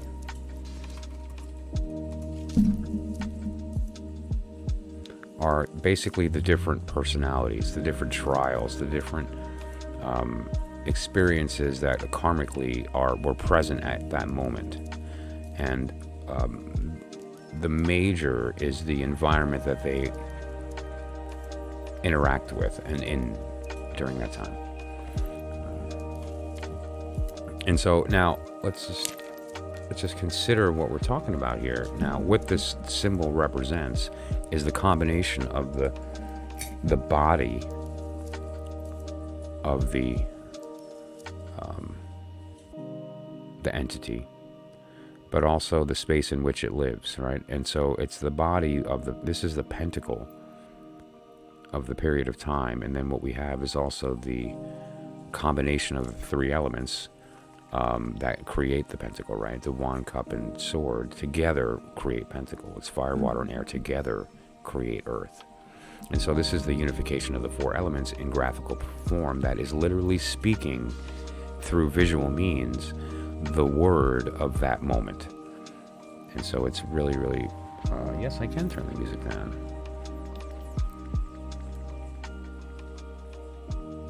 How's that? And so you get the idea here with respect to the power of the symbol and what it's speaking, the amount of information that's in that, that little moment.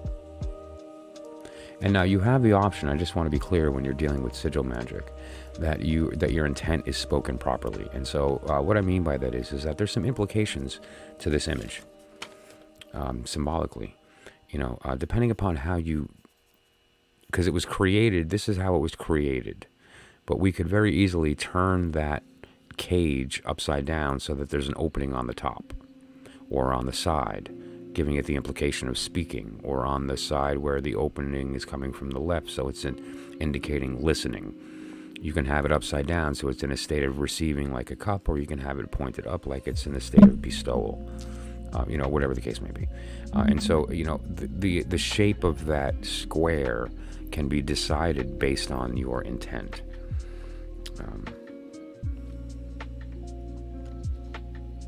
But you get the gist. Okay. And now there's some other things that we can do here. We can run it through Tamura. And what's going to happen, obviously it's going to derive a new word. But that's not what we're actually here to do. What we're here to do is to get a new set of cards. And so what it shows is a transition. And not really, but more importantly, it shows two sides of the cause of the vortex in the middle.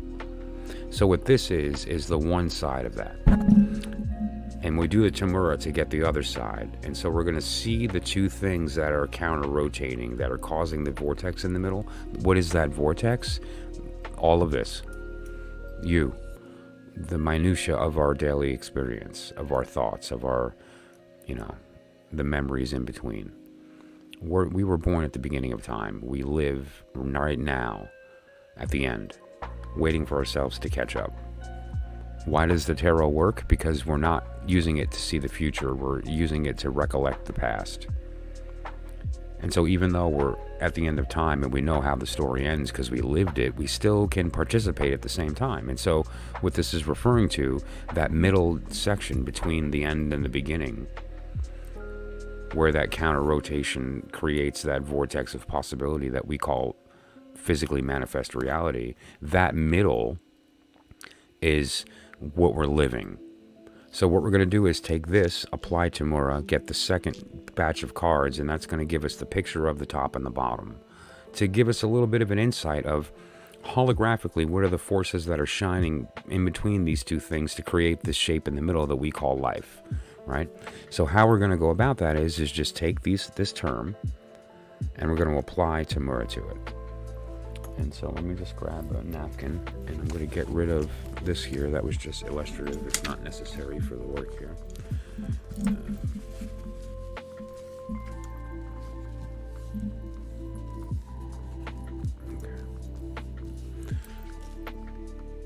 And then we're going to wind up with different cards, right? And so the first thing that we're going to do is we're going to jump to our Tamura chart. Let me grab my pen.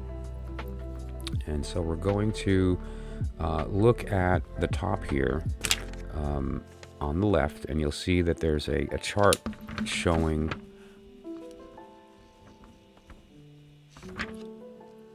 that's better. Let me get rid of that. It's distracting me, sorry.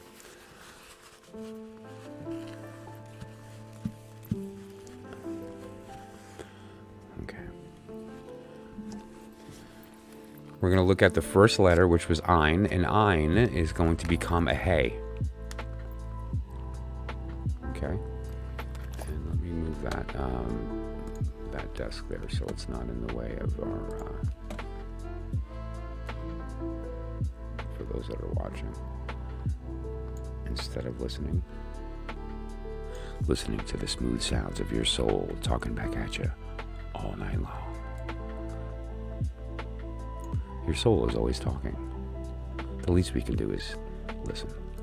All right, so that said, first thing we're going to do is we're going to take the Ein, okay, and the Ein turns into a Hey, okay, and the second one, I'll put the 5 underneath it. The second thing that we're going to do is we're going to take the Kaf, and the Kaf turns into Tau.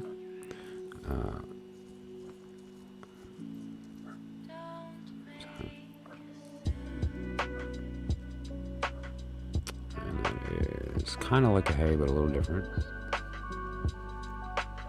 It's like a more elaborate Hey. Okay, and that means 400. And then we're going to do the Pei.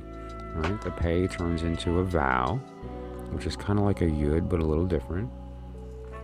And the Vowel means 6 numerically. And then we're going to take the Resh. And the Resh turns into a Tet. And that is 9. Okay. And so this is going to be read as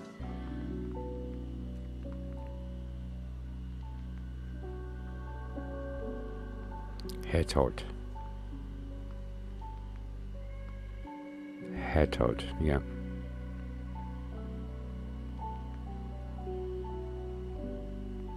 Okay, and this is for 10, 11. Oh, cool. This is 420. Giggle.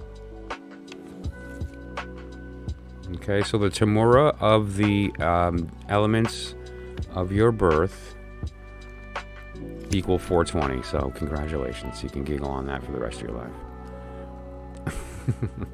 Okay, and so now let's just get the cards.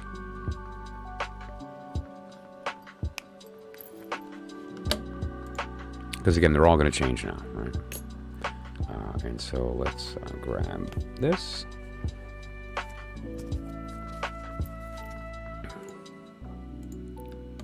And so the first thing that we're going to do is we're going to look at the Hey, which is the number 5, and that's the Emperor. Okay, so let's grab the Emperor.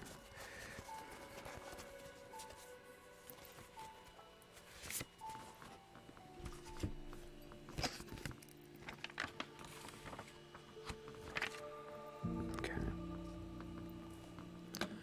And now the second thing that we're going to grab is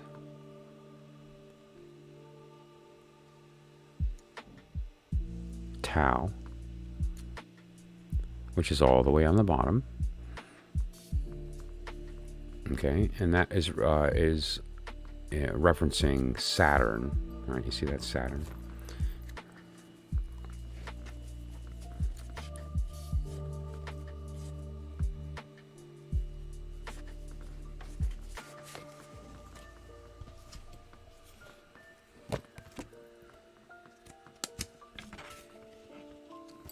Then we're going to do vow. Right? And vow is find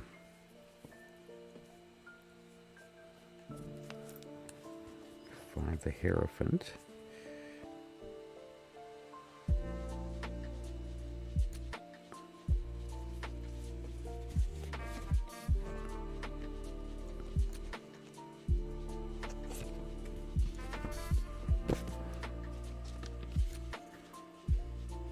And then finally we're going to grab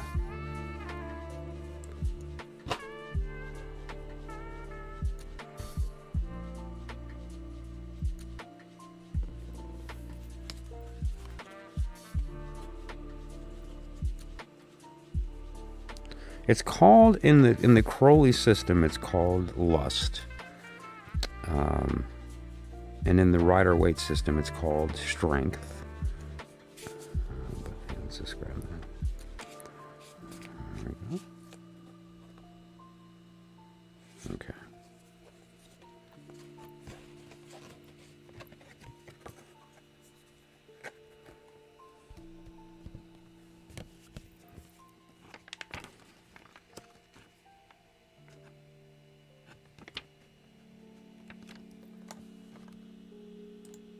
Now, interestingly, they all are majors, right? And now that's not always the case. That does not always occur. It's not guaranteed that they're all going to be majors and that they're all going to, or whatever the case may be.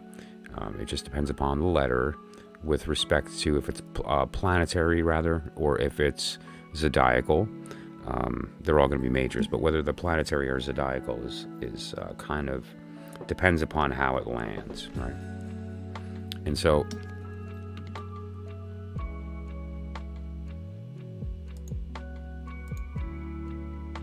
the deacons are always going to change on the permutation to a major because we're using letters, right? If you wanted these to be small cards, there's a process about going about that, but it's I always found that that's a stretch, and it's better to allow the system to kind of go through its normal current rather than trying to force the current in a direction. And so the fact that it permutates into majors is I feel an important significance, because what we're looking at here is not a progression of time. This is occurring at the same time. So there's the main energy, which was in respect to the Capricorn and the 2, 3, 4 of disc. Hello, Angel. Thanks for popping in. And now this permutation is just showing a different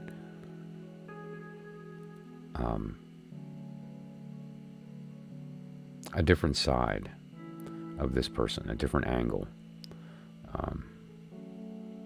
So that said, or of the period of time, right? And so now these cards give us a whole different energy, and at the same time gives us an opportunity to, if we wanted, add to the sigil, right? Speak this word in addition to the other word. So, like for instance, if the first term, if we did I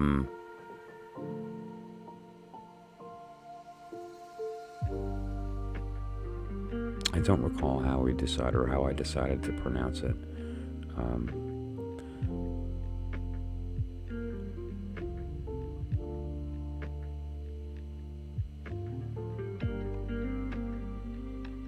Icapera. The second one would be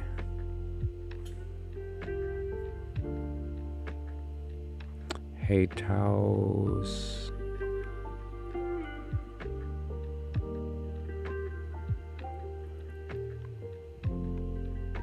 I'm going to definitely pronounce the V since the Tau and the Vow are right next to each other, begging for it to be Tav. And so it'd be Hetavsa. So Acapera Hetavsa.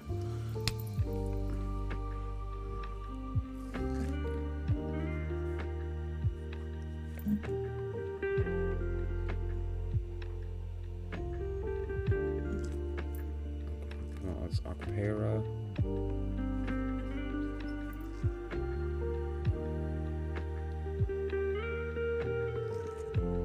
Hetav. Hetavsa. Okay.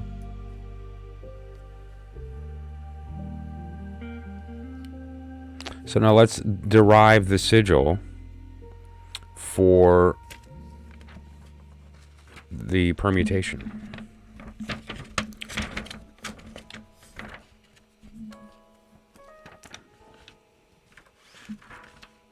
And this will give us it's obviously a different image.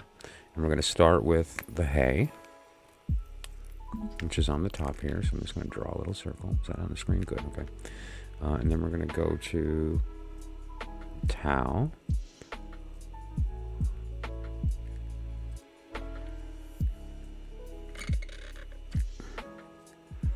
And then we're going to go to Vow. I think I just made my dog bark by squeaking my marker. Let's find out. Where's the Vow? Let's let her quiet down first and see if I can make that happen again. I'm sure she's still barking.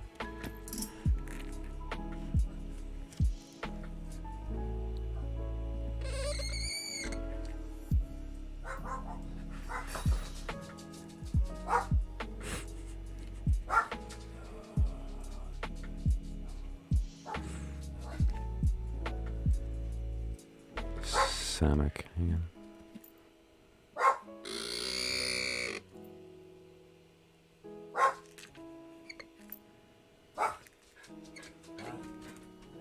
Chloe, honey. What's that sound? Come on up. What's that sound? Oh my gosh.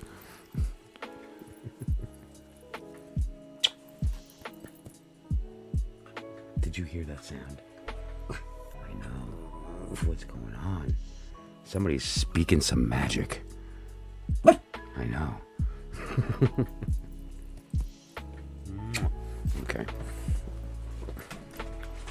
That's my baby right there.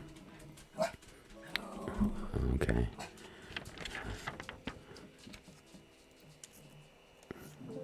So you get the idea. All right. So what we have here is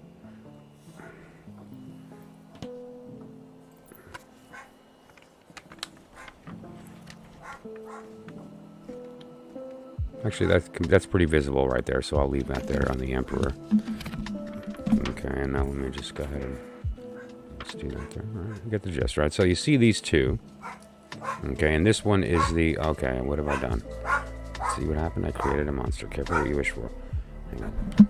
Let me go give her some love. I'll be back in just a moment. I'm so sorry.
I'm sorry about that. Okay, so where is my marker? Okay, so this, just to be clear, this is the symbol for the period of time, the date.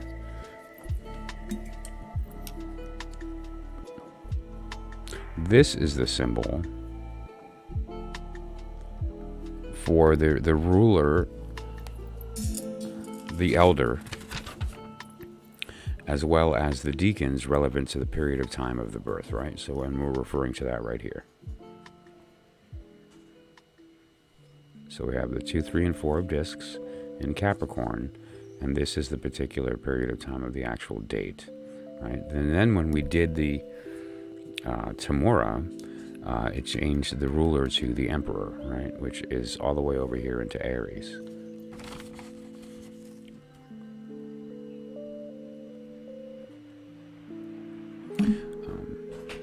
And it obviously changed the word, okay, and gave us a different numerical value. And let's just look that value up real quick and get some guidance on that particular word, because this is a different value which may have different connections.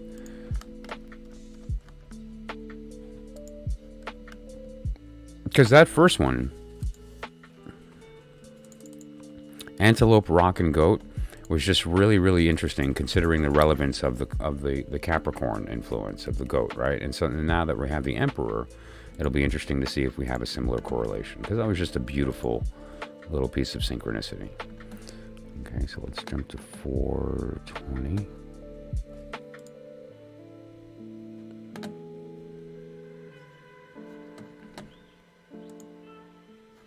A quiet or retiring man. Valleys. Okay. The people is spread out. The people is spread out. That's an interesting. To dig, to cultivate, to go around, to roll, to turn, to dance or skip about. Deliverance. My work. This is great. The temple.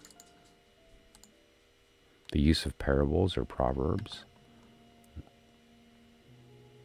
Burdensome. To urge or constrain. A mullet. Malay. Okay, so you get the gist here. And what that is again, that's the permutation from the original word, which is the the ruling people, the period there. So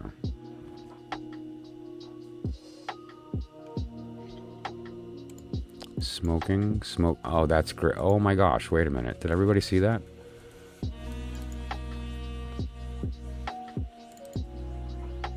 Did we just figure it out right here on live on my stream? All right, we've all heard the nonsense, right? It's the police code, which is not true. It's not the police code for possession of marijuana, because police codes are different in every county, every city, every precinct. Everyone has their own code. It's not that. It may be that accidentally in a couple of places in the world, but and everyone, it's Hitler's birthday. You know how many people were born on that day? No, we just figured it out. And there it is.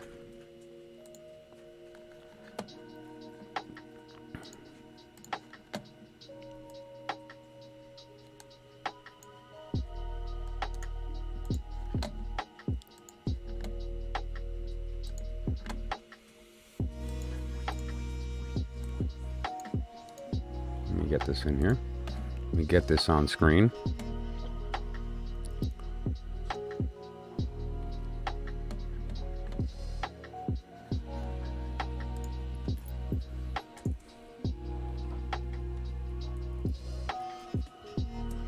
This was hay, cow, vow, Samak. Let me save that. Okay, so just to be clear here, let me get the text up.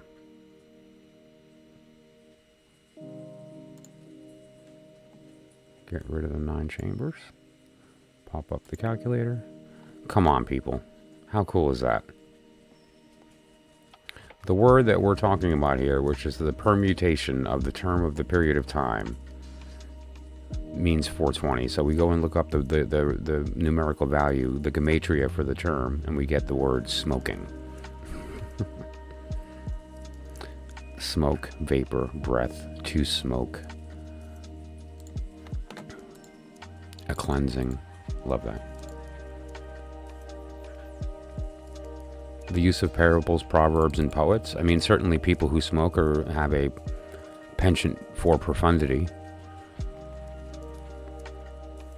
which is part and parcel to their purpose, which is to present the present of the present to the person persisting in the prison of the personality.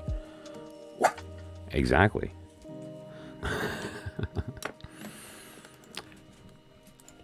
So there's all kinds of fun learning that can take place here. Come on, baby. Come say hi. Oh, everybody's up, huh? I woke everyone. You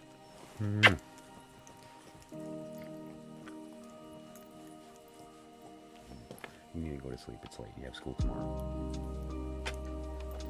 What time is it? It's 3:30 in the morning. Go to bed. So you get the idea, right? So let's jump over and just take another quick gander here. Some of these are interesting, right? Digging and cultivating my work, I think, is really interesting.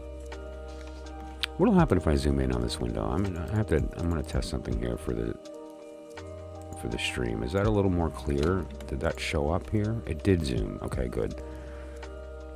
Okay, great. Remember, this is all by the seat of my pants. Okay, how does that come up? Great. Perfect. So look at all those on the bottom there, right? How interesting is that? Let's also grab a cleansing.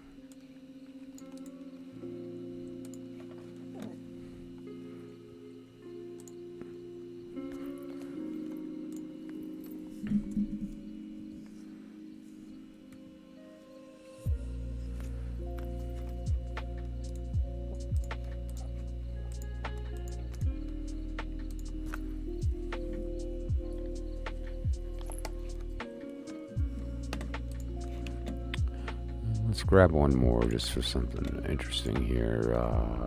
See the temple? That's kind of hard to ignore.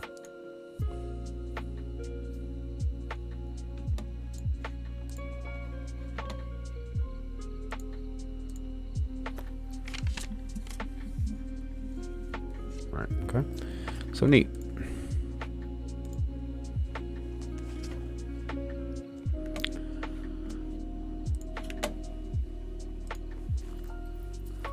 And now, as far as tarot is concerned, you could certainly read the circumstance here either a couple of different ways, and I've read it a few ways. One of the ways that I read it is the transition. The transition between each individual deacon and the small cards and the major that is now associated with that has changed the dynamic of that relationship.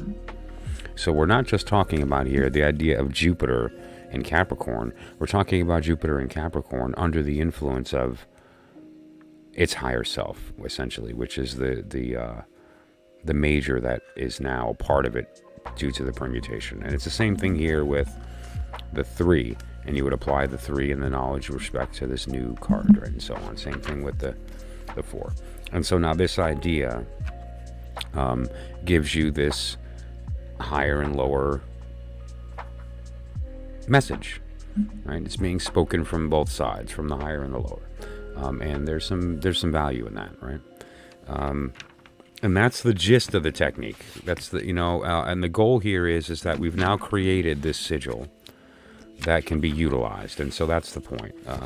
It's actually a practical piece of magic that's not just play. We can now take what we've learned, and I've mentioned this before, during this phase and bring it into the inner order, where we can do stuff. And when we do stuff, things happen. And so that's what we're here to do. We're here to do stuff and make things happen. And what stuff? The only stuff that matters. And what things will happen? They've already happened.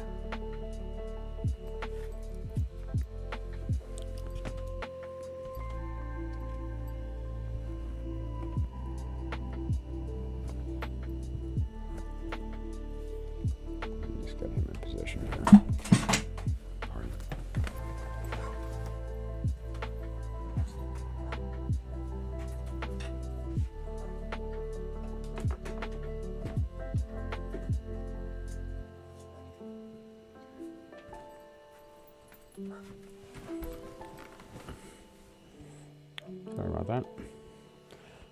Almost there. And there he is. Okay, very good. So you get the idea here, though. Okay, so here's the screenshot. Let me take it real quick. Hang on. Okay. And so I'll email that over to you when the stream's over. But you'll get the idea of what we're trying to do here, right?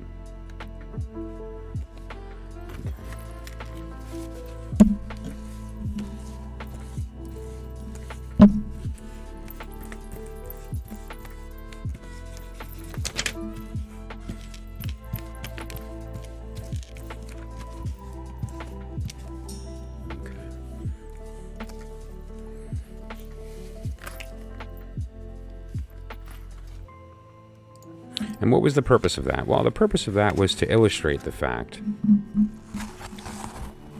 that the idea of gematria and the idea of sigil magic are intimately connected. And more importantly, that you could use the idea of the alphabet to draw sigils, but you could also use the idea of Temura, gematria, Notoricon on the sigil system to create this whole different level of this higher and lower communication. Because the goal is the one work, which is to find what's going on in the middle of these two places that create that vortex. We live in that vortex. We've never left it. And so that's what we're here to do.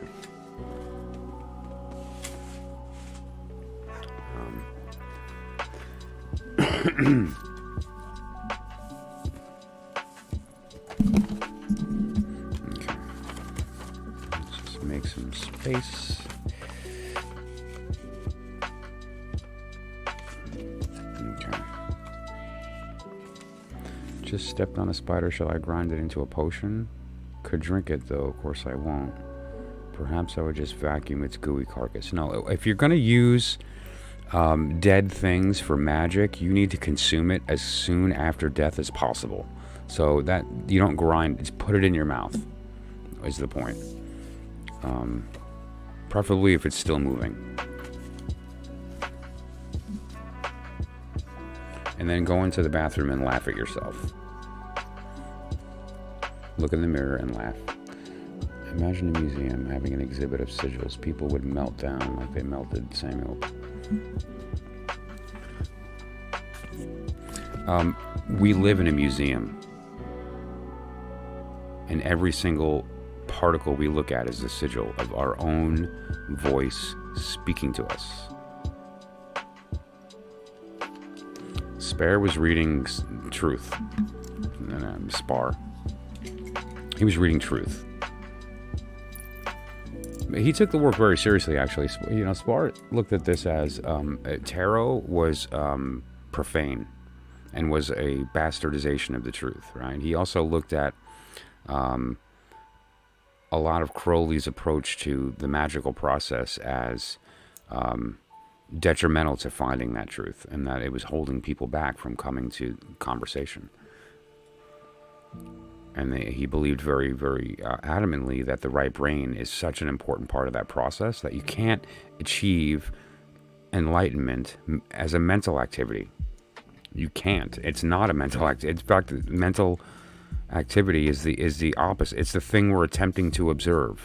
We cannot observe the thing we're attempting to observe with the thing we're observing it with. It's like trying to see the back of your head through your eyes.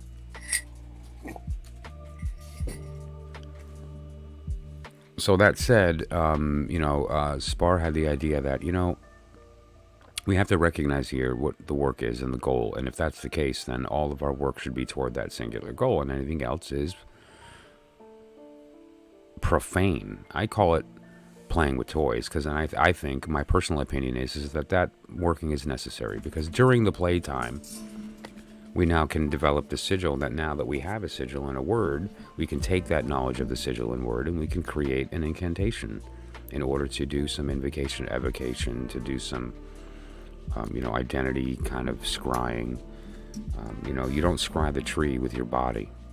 You do it with an intelligence that has a name, and it's not Michael, right? So, yeah. And that's the idea. And so, spiders are beautiful. I don't like them. I'm not fans. I try to avoid them at all costs. But there's something to be said for having 8 legs and 8 eyes. Right? 8 limbs in order to navigate its world, and 8 eyes in order to take it in. They're just, I don't know. They're kind of beautiful. That said, though, so you get the gist, right? We take our birthday, we apply the wheel, we take the information we learned from the wheel, which gives us the major and the deacon, okay, of the period of time. We can then take that information a step further, apply the appropriate letter associated with that, use that letter to draw the sigil and the name. Then, once we have the name, we can run Tamura on the name.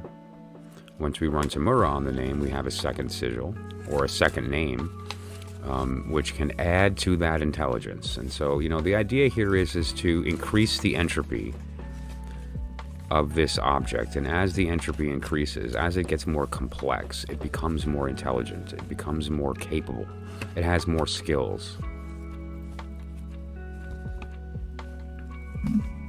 I mean, if you're going to create an entity, give it some nunchuck skills, right?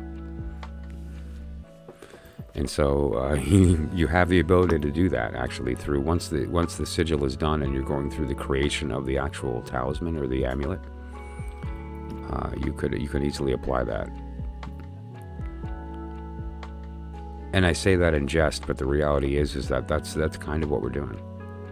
Because what we are doing is we're resonating with what already exists in the world. That's us. And we're just asking it to wake up, and it talks back. It just did. Did you see it? It spoke in the language of sigil to us. and who was talking there? You were. That was your voice.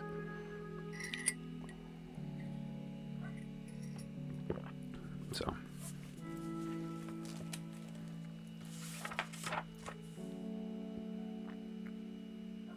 Yeah, what we put our attention to, we are. That's who we are. That's what we are. We are the thing we draw, we put our attention to. And so now, there's something that I wanted to talk about. Because I want to be clear that this isn't all 100% a warm, fuzzy process. Eventually you come to the conclusion. Eventually you come to the truth. Eventually you do enter the sanctum. And when you do, there's no going back. The old self is gone forever, and the new self is greater than it was, just in that knowing. But there's some stuff that happens in between when you're going through the process. Like, for instance, I mentioned yesterday and on a couple of streams back, I've kind of touched on this subject, this idea of turning the lens, of you becoming the thing that you put your attention on. Because we are that thing. The idea is that the fact that we are just the observer is only half the story, and the other half of the story is that we're the thing being observed. And so when we're listening, the thing we're observing is the thing talking, and that's our voice. So just to be clear, pretend for a minute that anything we look at is us speaking to ourselves in the language of color. Anytime we hear a sound, that's our voice speaking to us. Just pretend.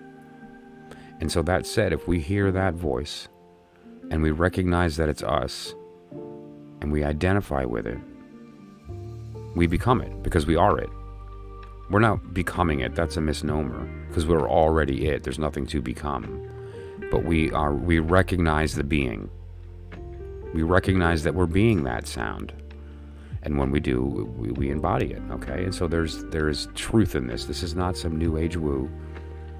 This is simply a flipping of the consciousness's lens. What the consciousness uses a lens to see the world. We just have to flip it and recognize that the thing that we're observing is also speaking while we're observing it. That's why we're able to observe it, is because it's speaking light, it's speaking sound. And who's speaking?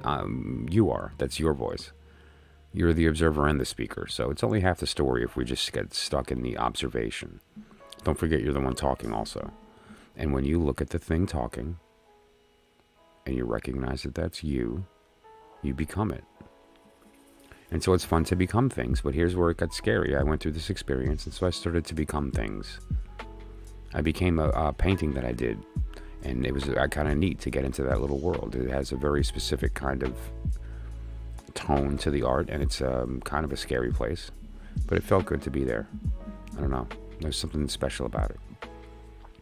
And you can see yourself through the eyes of that painting, kind of looking back out into yourself. But one time I decided to, instead of going out into the object that I'm observing and seeing myself back, I decided to become an object and look at something else. So Michael was not part of the process at all, and so I decided to go kind of big, and I decided to embody the moon and look at the earth. And so just to recognize what we're talking about here, go outside on a night when it's clear and look at the moon. Just look at it with your eyes. Take in that light. Recognize that that light traveled 93 million miles from the sun, hit the moon, reflected off, and then hit your eye, which is another 100,000 miles or so away. And that whole trip is you talking to yourself in the language of light. Just to be heard, please recognize that I'm here. And when you listen with your eyes and then process that in your heart, you listen with your heart through your eyes, and you recognize that that is you speaking, you become the moon. It's not figurative. You embody it. You don't see through our eyes anymore, but you feel it in your heart. Now what you can do then is to observe the earth from the moon's perspective. And I did that. And it was, I'm just being honest, it was horrifying. There was this sensation of weightlessness and aloneness in this space. You know, if you've ever seen a picture of the Earth and Moon, they're closer than you think, but the distance is very real. You might as well be alone if you're on the moon. You can see the Earth right there, but you can't reach it. It's just like us looking at the moon from the ground. I mean, it's right there, but we can't reach it. And so I went there mentally. And it was a fun exercise, and then I realized I was going there mentally, and so I didn't feel it. And so now you have to have this moment where you're like, okay, am I going to do this? Or am I just going to continue to have it as a mental activity, as a thought experiment? No, I'm going to do this. I'm going to do it. Let me do it. I went out there, and I looked up, and I got into the place, and I got centered, and I had the moment. I had the recognition. I remembered that that's me. And I became her. And it was, horrifying isn't the word. It was so mind-blowingly terrifying. The sensation of being this body completely submerged in darkness. No gravity. There's nothing to anchor to. There's nothing to hold on to. I'm completely alone, floating, and there's nothing to grab other than the faith that I'm going to continue to revolve around my lover, which is the Earth. And that the two of us we at least have each other. And, you know, it was terrifying.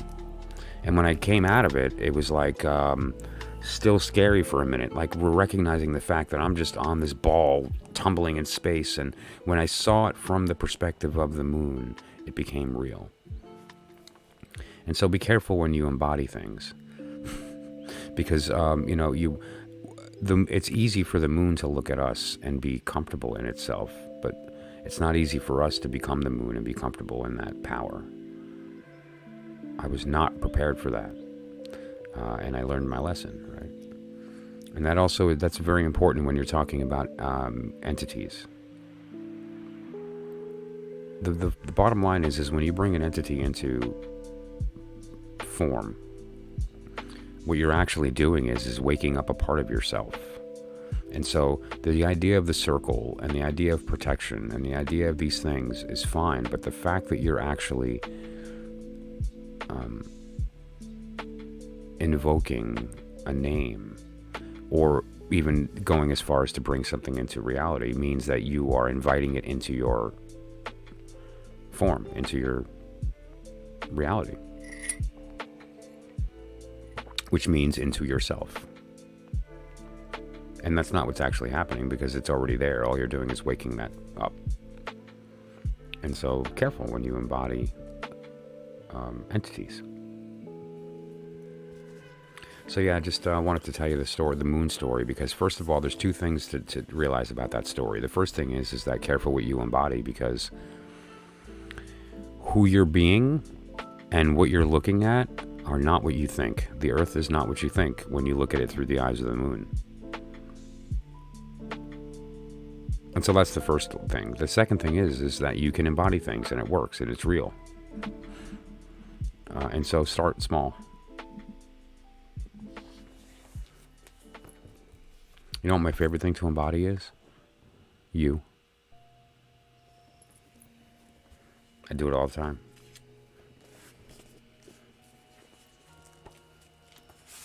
Doing it right now. Can you feel me? I'm not kidding.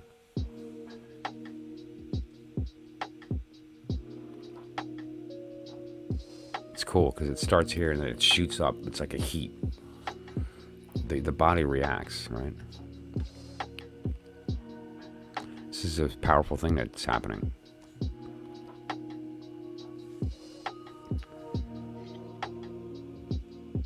Sigils are real. They're not a joke. Careful when you're playing with them. You know, we can all go out into and get a book online, print something out. Good. Then that means that you felt me, us. That's you. Just gave yourself a hug. The idea here is the truth, the reality that you can't just get a book with a picture and draw a sigil and let it off into the world, not realizing what you've done. We've all done it, and we're going to do it again. I did it. You want to talk about playing with fire? The stuff I did as a kid. You know, I bumped into book 4 at 6 years old, and I read it so many times in my life over different stages, and not understanding, and then understanding, and realizing I didn't, and so on. And you know, having gone through the process, and now looking back with new eyes, having seen the truth, knowing the truth, dangerous stuff, psychologically, really, and I suffered for years, not recognizing what that it almost has the effect, could have the effect of causing a level of madness. You have to be careful not to identify with these things as separate beings. Calling forth the Grand Duke Andromelius to do your deeds, and thinking that is a separate being from you, is the grandest lie that the Dark One ever told us, convincing us that we are not it. And the reality is that we can separate ourselves from the responsibility, because, you know, it wasn't me. Yeah, it was.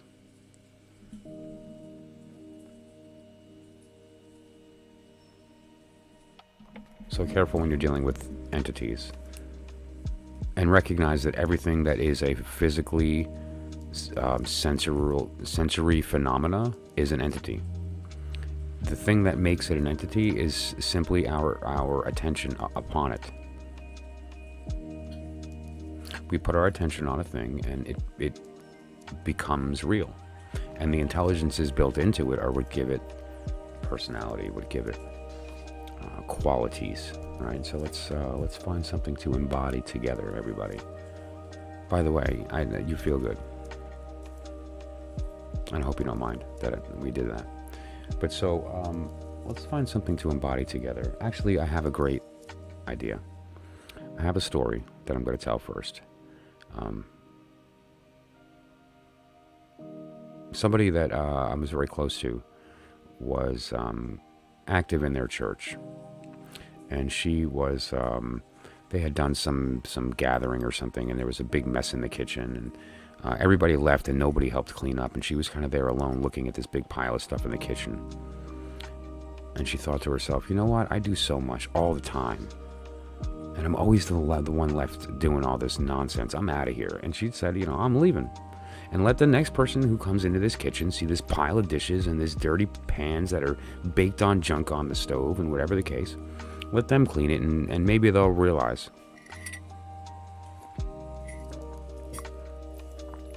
And so she walked outside to her car all proud. And then a skunk ran in front of her and stopped and looked at her. And it got into that scared pose like it was going to spray kind of thing. And so she stopped and looked at the skunk. The skunk looked at her and she went, oh my gosh. And it was kind of a reminder that for her, this is how she took it. It was a reminder of pride. It was a reminder of entitlement.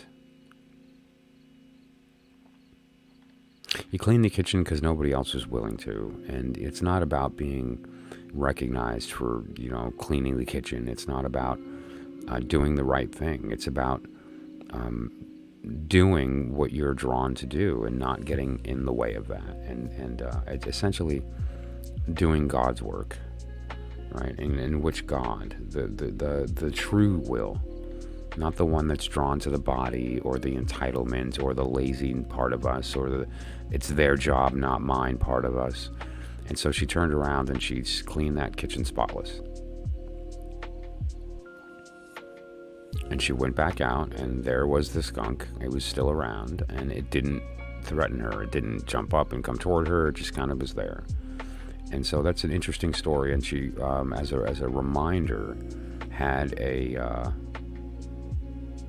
skunk, a little doll. Now she's recently passed away. She passed away a little while back due to cancer. And this is now in my possession. This is her skunk that she used to carry around. She had it in her car, and she used to carry it with her at times. And it's just sort of as a reminder of that story, right? And so let's embody the skunk. And let's consider the fact that what the story is here, the thing that we're trying to represent. The thing that we're trying to represent here is the reminder that what we want and what we are not the same. And if we just become what we are, what we think we want won't get in the way of our joy. She was able to go in there and to do those dishes without any disdain for anybody else or resentment. She wasn't feeling like overburdened by the task. It was easy for her to do. It was all very positive, right? And so the idea of this thing here is the recognition that if we just get out of our own way and we focus on the thing that we're doing and not our expectation about what it means and the why and what we're going to get out of it, and we just do the thing, we'll have peace, the thing will get done, and we would have learned from that process by being authentic in ourselves. And so that's what this is. And so what we're going to do is we're going to look at the skunk. I'm going to zoom in on it in a second. We're going to look at the skunk, and we're going to recognize that what we are actually seeing is ourselves looking back at ourselves. This is the sound of our voice in color and in story as a little skunk. And but the idea here is that when we observe it and we recognize that it's us speaking back to ourselves, we become it. And when we're in a state of listening, it's speaking back. And when it speaks and we listen, it resonates. And what we can do is just to feel that story, this idea that it's okay to have your little personality that thinks who it is and what it wants. And then there's the reality of your higher self, which really just wants pleasure. That's what we're here to do, right? To avoid suffering, to feel joy. And how do we feel joy? Cleaning a sink full of dishes that somebody else left us, by recognizing it doesn't matter. None of it matters. And just think about the joy when everyone else walks into that kitchen and sees that it's clean, and everyone else goes, wow, that person stepped up.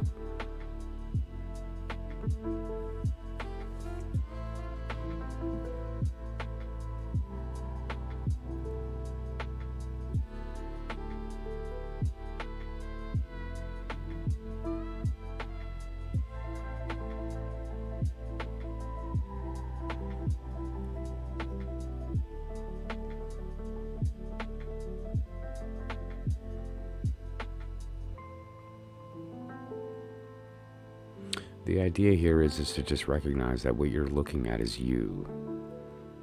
Is literally you speaking, calling out to be heard. And all you need to do is listen to yourself, and then what is being spoken.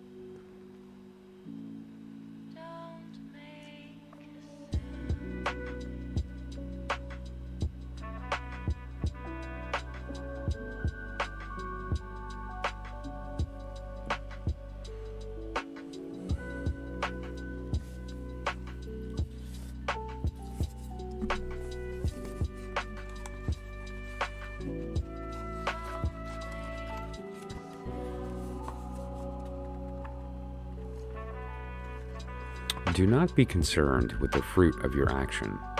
Just give attention to the action itself. The fruit will come in its own accord. This is a powerful spiritual practice.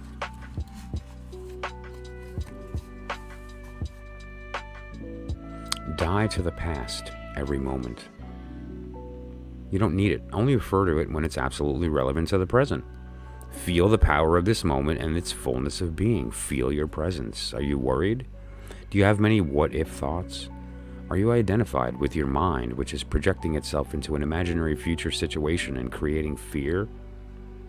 There's no way that you can cope with this situation because it doesn't exist. It's a mental phantom. You can stop this health and life-corroding insanity simply by acknowledging the present moment.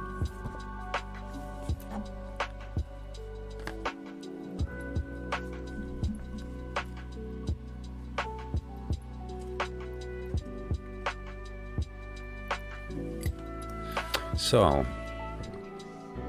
why do we play with our toys and sigils? Because what we can do when we look at that sigil is we can embody it. And what are we embodying? We're embodying the full intelligence of the being of our birth, the moment, the environment, right? The elements, the planets, the signs.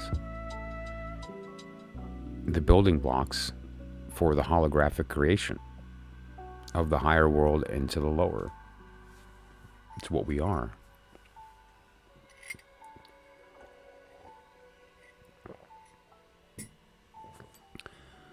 So, feel the knowing. See yourself through the eyes of the world. What you see, you create.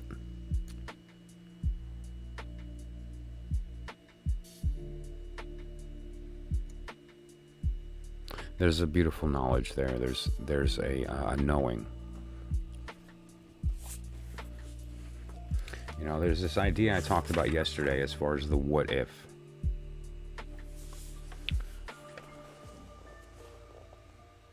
And like you come to this place, and now what? Like, are we supposed to sit in this meditative state and not do anything for the rest of our lives? It's, you know, it's the complete opposite of that. Like once you've come to the truth,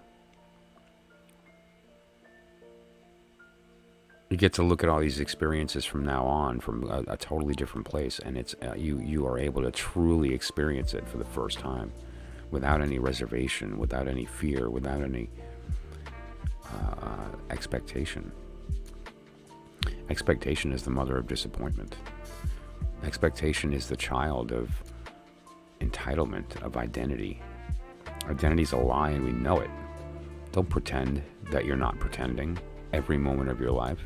And so when we finally admit that we are, and that identity is a lie, and that expectation is a product of identity, expectation disappears. It disappears the moment you stop lying about who you think you are and recognize that you're the thing being observed. And then we flip that lens, and we're looking at the true self for the first time, which is not a man or a woman. It's not a person. It's not an identity. It's not nothing. It's just no thing. It doesn't have a definition. We define it, and when we define, we create. Right? And so that said, the thing we embody is the thing that we create. The thing we create is the thing we embody. And what are we creating every moment? An identity, which is a lie. So instead, take a step back, observe the environment, and recognize that this is the real you, everything you're looking at. Go outside and look up at Jupiter, which is big and bright and beautiful by the moon right now, and recognize that that's Jupiter, and that's you, speaking to yourself in the language of light. That's your voice. And when you recognize that that's you, and that you're in a state of listening and hearing yourself, you become it. You can embody it. And I warn you, if looking at the Earth from the perspective of the moon is scary, careful if you embody Jupiter. It's the biggest, and it's quite interesting.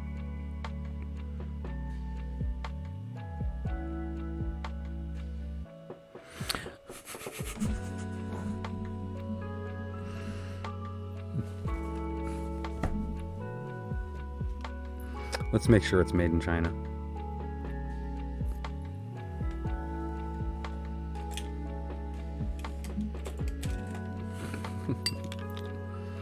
Wow.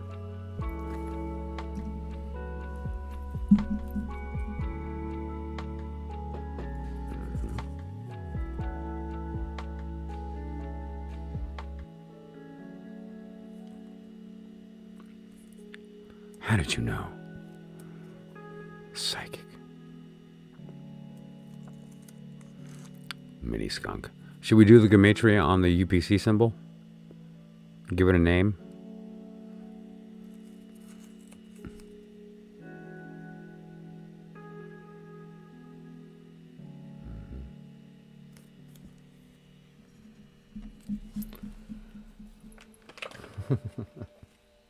Thank you for joining my stream, Emma. You're exactly what we need here. I promise you, in my daily life, I'm not this heavy and lofty. It's for the couple of hours that I'm up doing this, because my goal is to contribute to the conversation. I'm a very different person in my daily life, but that's hysterical.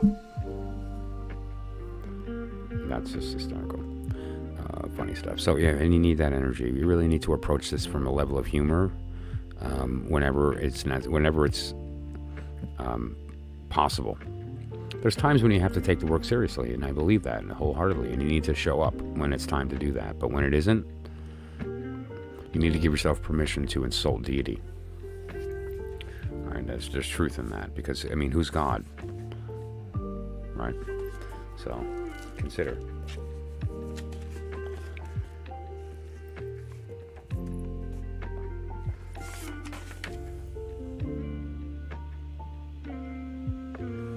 Just some things I wrote down to talk about tonight. Speak.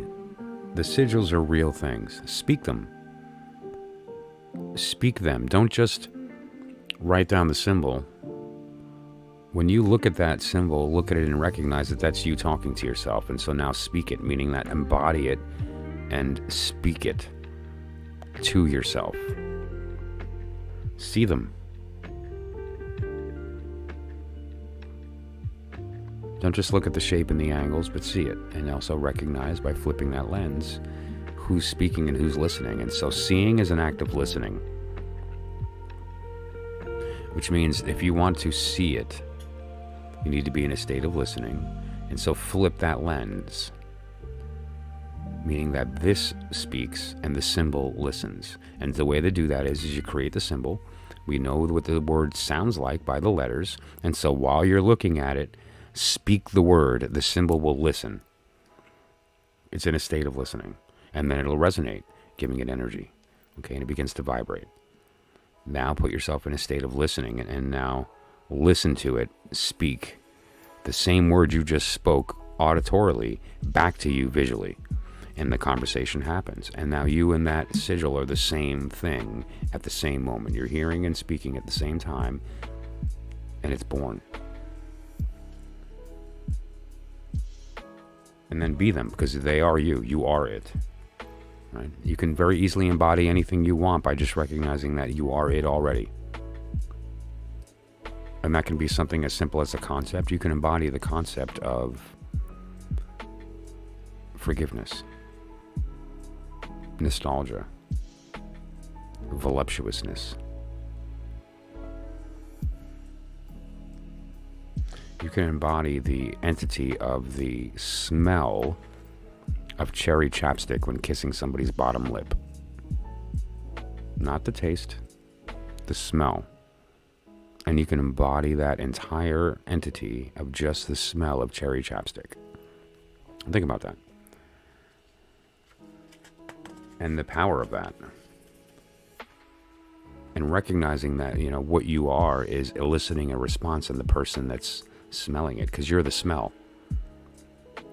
You're not going to smell it, you're going to be it. You can't, if you smell it, you're not it. You're trying to be the smell, you're trying to be the color, you're trying to be the sound. Because you are. And if you embody it properly, you're going to give, you're going to provide change to your environment. The environment around you is going to react to that. If you become the smell of roses, people are moved by that smell. If you become the sound of a song, people are moved by that song.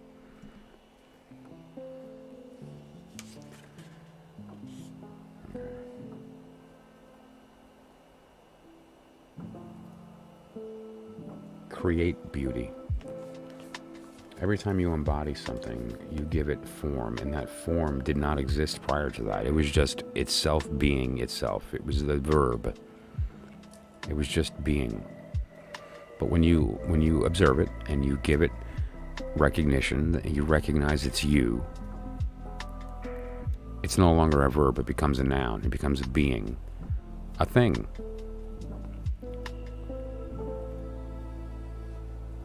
And that leads to the conversation, or the possibility for the conversation. The conversation's two ways. You have to listen and then speak. Listen and then speak, and do it in the proper order.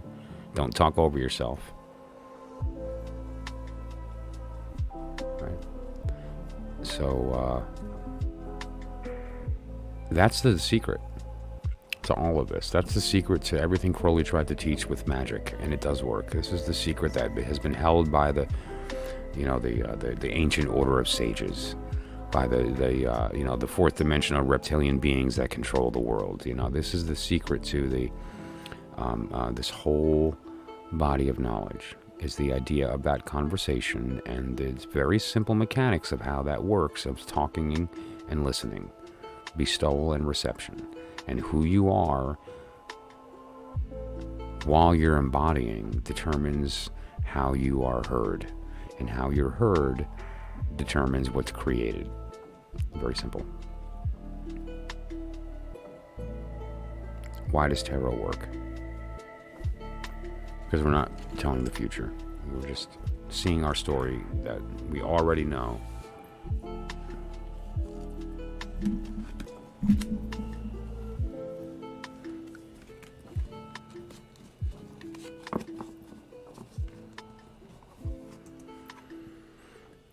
I really want to see what's out there. I want to walk out into that universe, and I want to take in every little ounce of every possibility, of every opportunity to feel and taste and touch and smell and know that joy. And I want you to come with me. What's the point of seeing all the beautiful possibility in the world, this infinite myriad of beautiful art and pleasure, if there's nobody to share it with? That's why you were created, to walk this journey with me. That's why I was created, to invite you on that journey. Who am I? I'm you. I'm the you that you created at the beginning of time to remind you that it's time. It's time. The fear's gone. It's been gone. You know that. That's why you're in a state of seeking. And so now empty the cup so we can make room for yourself.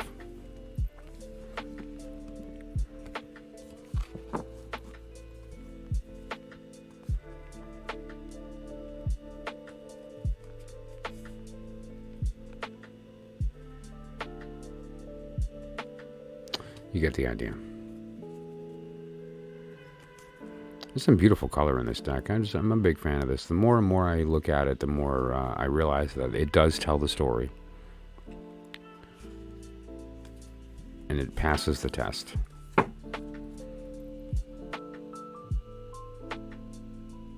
Sigmund Freud as the Emperor, come on.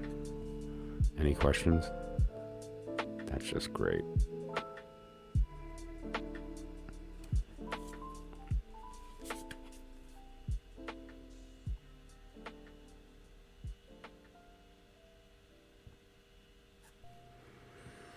So, on that note, why don't we pull something random as we wind down toward the end of the stream here? What might be a good spot to pull something random from? What do we have from book 4?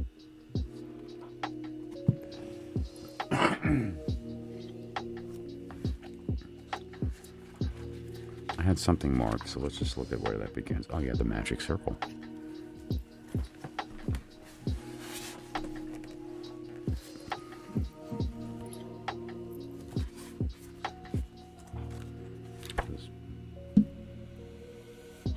Alistair Crowley, book 4. This is a new print. I lost my old one.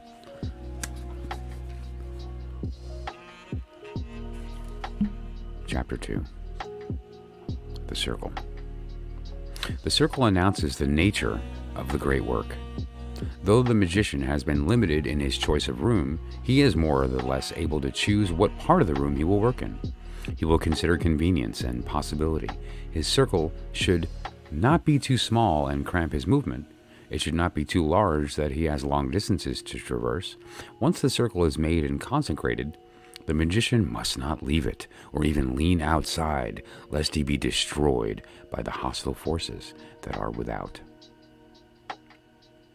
He chooses a circle rather than any other linear figure for many reasons. He affirms thereby his identity with the infinite. He affirms the equal balance of his working, since all points on the circumference are equidistant from the center. He affirms the limitation implied by his devotion to the great work. He no longer wanders about aimlessly in the world. All right, couple biggies. Affirm your identity with the infinite. What have we been talking about now for 6 weeks? It's a biggie. Anything you're looking at is an infinite space too. You don't just have to look up and think about the infinite space up. You can look at the period on the end of this sentence and realize that that period is ink, and zoom in down on the particles, zoom in down on the molecule, on the charges, on the string.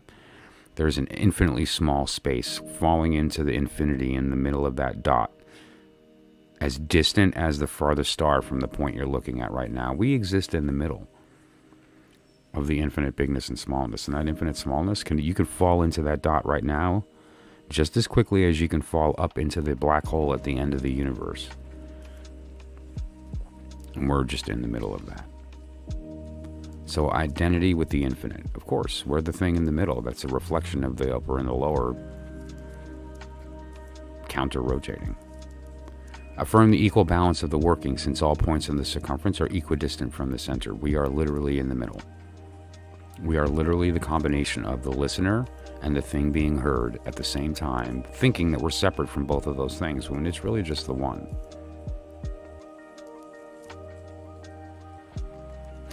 Affirm the limitation implied by the devotion of the great work, no longer wandering about aimlessly in the world. Play with your toys, but recognize that's what you're doing.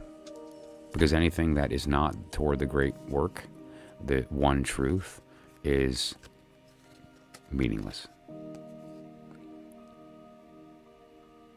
Stops you from finding the truth. And then you come to the truth, which is that it's all meaningless. So get over it. Don't worry, be happy.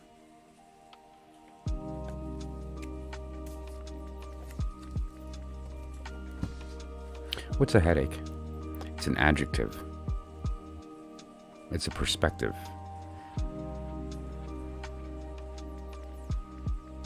The pressures may be real. The suffering is a perspective. It's a word. A headache is. A headache hurts is a word. That's an adjective. It's not the actual thing. Become the headache, because you are it. And then what happens? You can't feel it anymore because you are it. Look at the back of your head. You can't do that, can you? Of course not, because you are it. You are the back of your head. You can't see a headache from the perspective of a headache. You can see yourself from the perspective of the headache, and when you do, you'll recognize, wait a minute, there is no headache. I'm the thing that's looking, and the thing that I'm looking at is not it. There is no headache. There is no suffering. It's just a perspective.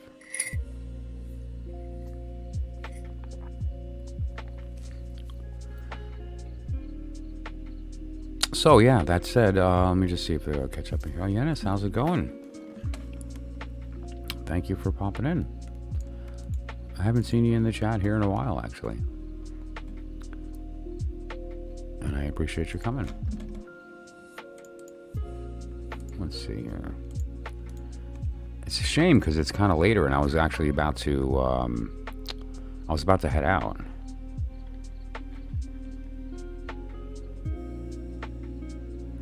It's a kind of a beautiful thing when we come to the conclusion of who we actually are, and it's really, really important that you remember when we look out at each other that that's us that we're looking at, and that we embody each other whenever possible. You know, what I did before was not just an exercise to prove a point. I felt you for real. And you can too, and I invite you to do that. I am open to that. I want that. Because when we recognize that we each have the ability to fill each other's cups with truth, we can enter this conversation with 2 empty cups and then use those 2 cups to fill each other's cups with truth. We recognize that there was only ever one cup, and that this compulsion that we have right now, that we can't deny, that we want to hear each other, we want to be heard by each other, we want to fill each other up, that's real. That compulsion comes from the fact that we know the truth, that we've never been apart, we've always been together. And we want that back, and we want it now. Right? And so I am 100% devoting my life to that goal of waking up as many people as possible to that truth and taking you along. And right now it's you and me. And, you know, let's do it. Now, tomorrow I have a lot of fun stuff going on. There's a few people that I'm going to be connecting with to do some of this work, actually, on a private level. And I'm available for that as well as publicly. But on a private level, a lot of work gets done very quick. It's a different conversation, right? It's very geared towards you individually. It's geared towards you and the goals of what you're looking to accomplish, both here and in the higher, and then also at the same time kind of finding some truth about where you're coming from, right? And so that's what we're here to do. And what we can get from that is priceless. It's literally the reason we're all here. It's not the answer to why we're here, it's the truth of why we're here. And we do have the power to know it now, while we're alive, while we're awake and sober. And we don't require death of the physical body to destroy the identity, thus opening us up to that opportunity to transform. You know, I've talked about many times that fear gives birth to courage. The space that is created to occupy the courage, once courage disappears because the fear is gone, can be replaced by something else. Well, it's the same idea here, only the thing we're destroying is not the fear, but the identity. And the space that was created in order to give that identity a place to live is the universe. And that universe can be replaced with truth. That space can be occupied with truth instead of identity. And when you recognize that, you look into that cup to see what it was replaced with, and you see that that is an empty cup. Because there's nothing to replace. You already are it, right? You ever have a dream of falling through screens of a TV? Wow, no. Although you want to see one?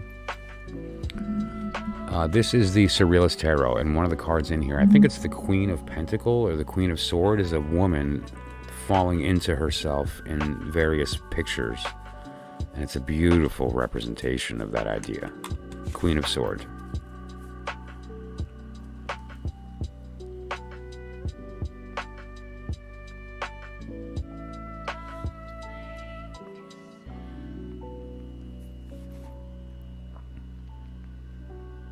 Isn't that gorgeous?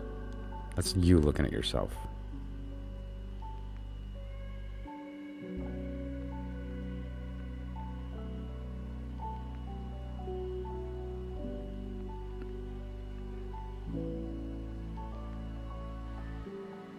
It could be pretty trippy too if you're looking at it on a phone right now, because you can consider the fact that, like, the woman in the blue that's holding the picture right here, and then this woman here which holding the picture right here, and then there's me holding the picture right here, and then there's you holding your phone. Right. Not in this picture, no. This was very blue, kind of on purpose. It looks like he specifically went that route. But you get the gist. I started a little bit late tonight. I started at 1:15ish, or a little bit later than that. So yeah, I usually quit around 4. Usually 4:15.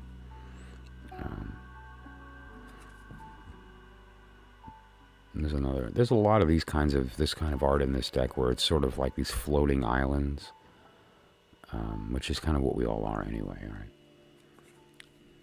That's not true. What I just said is a lie. We are not floating islands. We are not separate.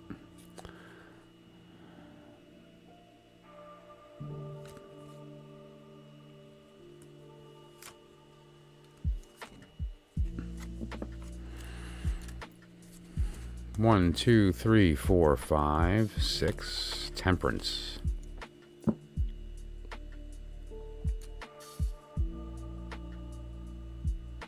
Also called art.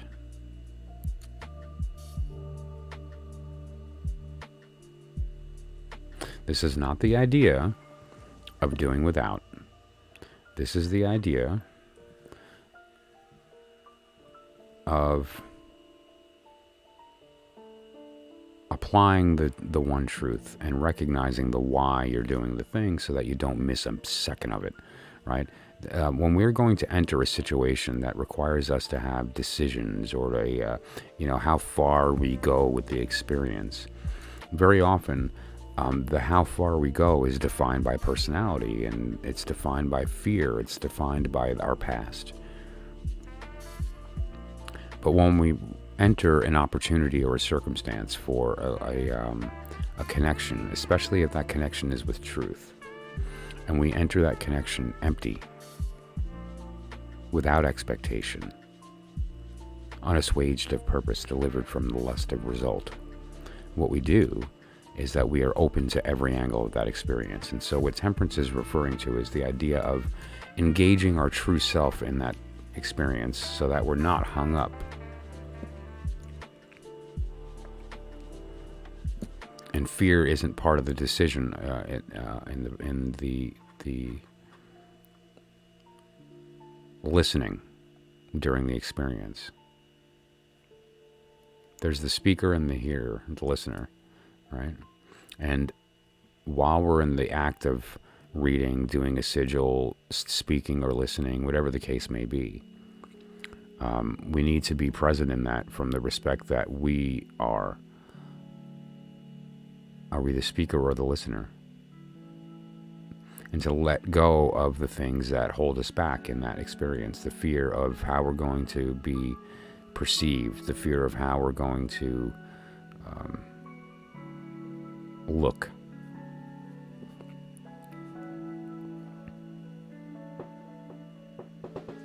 It's about our truth.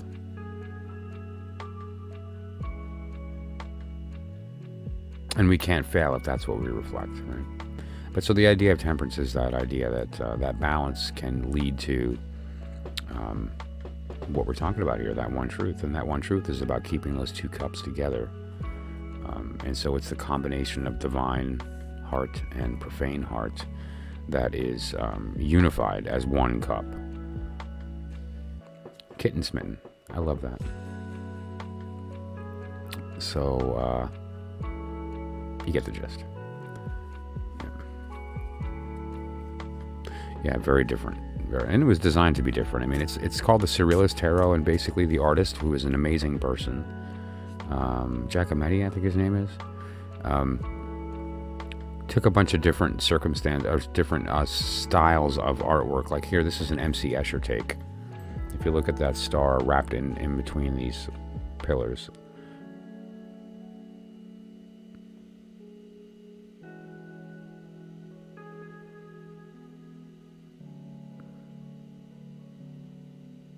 Yes, there's still a cup, but it's actually there's only one cup.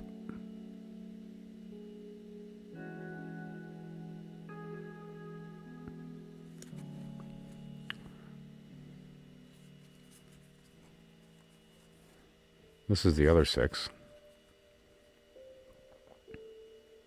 The Chariot. This is the number 7, but it's the 6th one down. You got us to release to the card 6. Turn, deck, shuffle, pull 6th. Okay, oh, you want me to shuffle? Let's do that.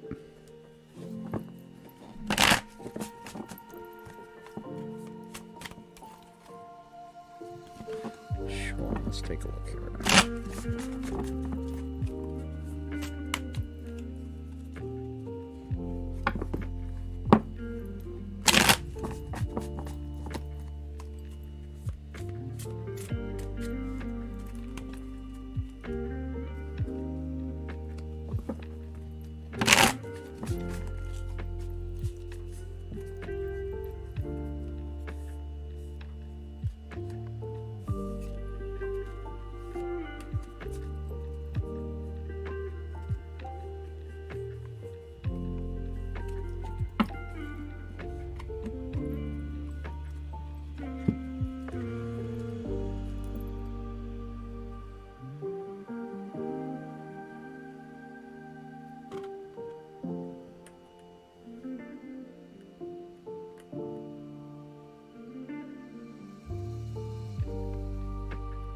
I talked about in the beginning of the stream this little pin that I found in a box of junk, broken up clock pieces for an art project, and it says Mem on it. It's like a monogram pin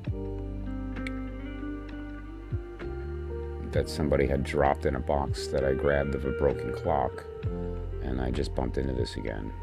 And Mem is the letter associated with the Hanged Man. That's the reason that I pulled this out, is that it's Mem is the Hebrew letter related to the trump of the Hanged Man. So.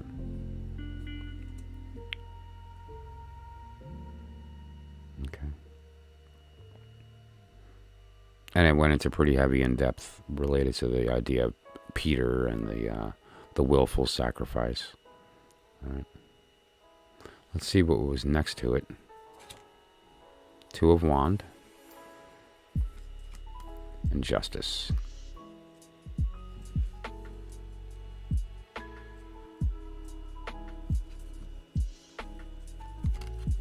Okay.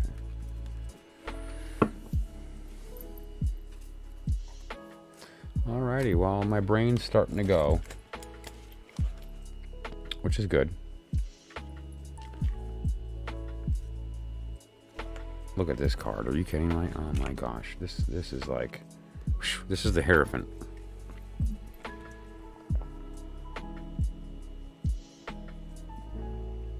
Oh my god. I drew this. I was doing some ashes, and I just cracked a fresh notebook, and I like to break in a notebook by pouring ashes and just rubbing it around. Until you get a form, and then you just kind of shade a couple of lines, just a couple, so that you can get some form to it. And look what I drew. I'm not kidding. This is nuts. How cool. This is what it is. This is a totally random process. There was no particular direction I was going. My goal was to start the book by rubbing a bunch of ash from incense onto this page and rubbing it around. This is what I got.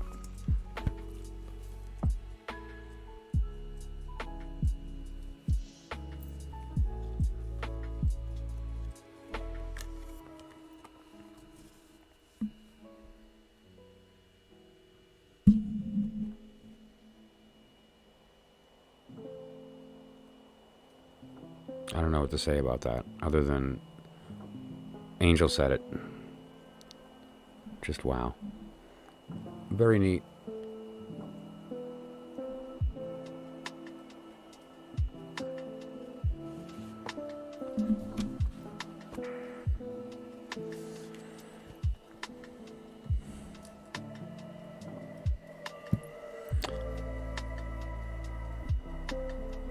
I had a great stream. I appreciate everybody who came in and listened tonight. And okay, California, when do I start? I typically start about 10 your time, 10 to 11 your time. Usually roughly 1 o'clock Eastern. I was a little late today. I was a little late because I tried to be early.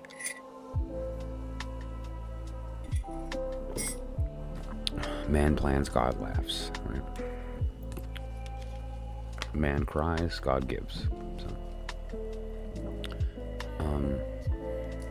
But that said, I really appreciate everybody popping in. And if you do come in later, I apologize. I leave the streams up though, and I try to contribute some gems in the beginning so that if people want to just pop in and listen to the first 20 minutes, yeah, you may bump into some fun stuff. But that said, the goal here always is to maintain the integrity of this art, is to maintain the truth in what we're trying to accomplish here. The goal of the work. And the goal of the work, from my respect, is always contribute. And if you can't, at least don't contribute falsehood, right? That's the gist here. You know, it's the idea of, if you can't add to the conversation, the least that you can do is to not add to the suffering. And so that's the goal here.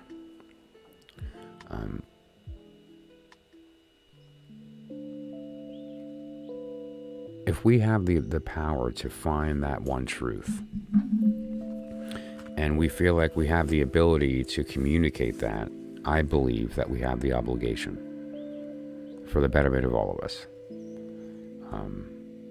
And if you're open to it,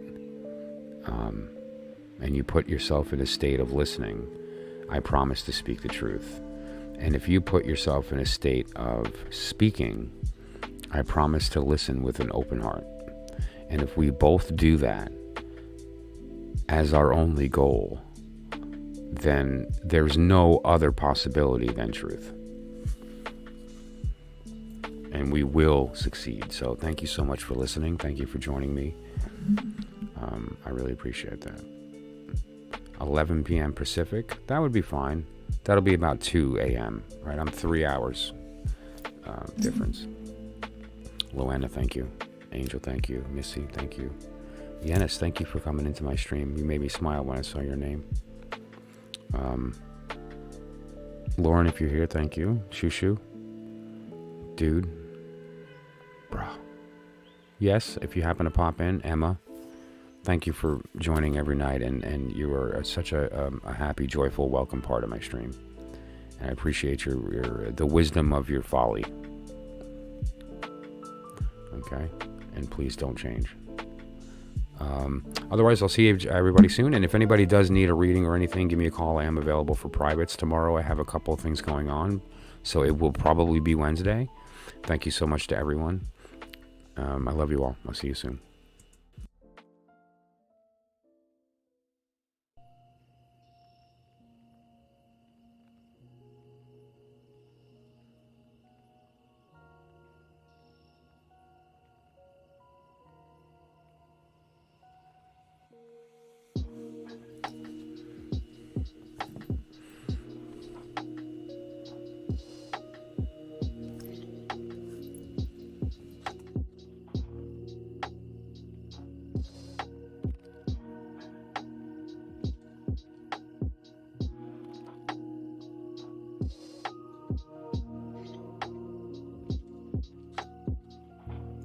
None of this ever happened.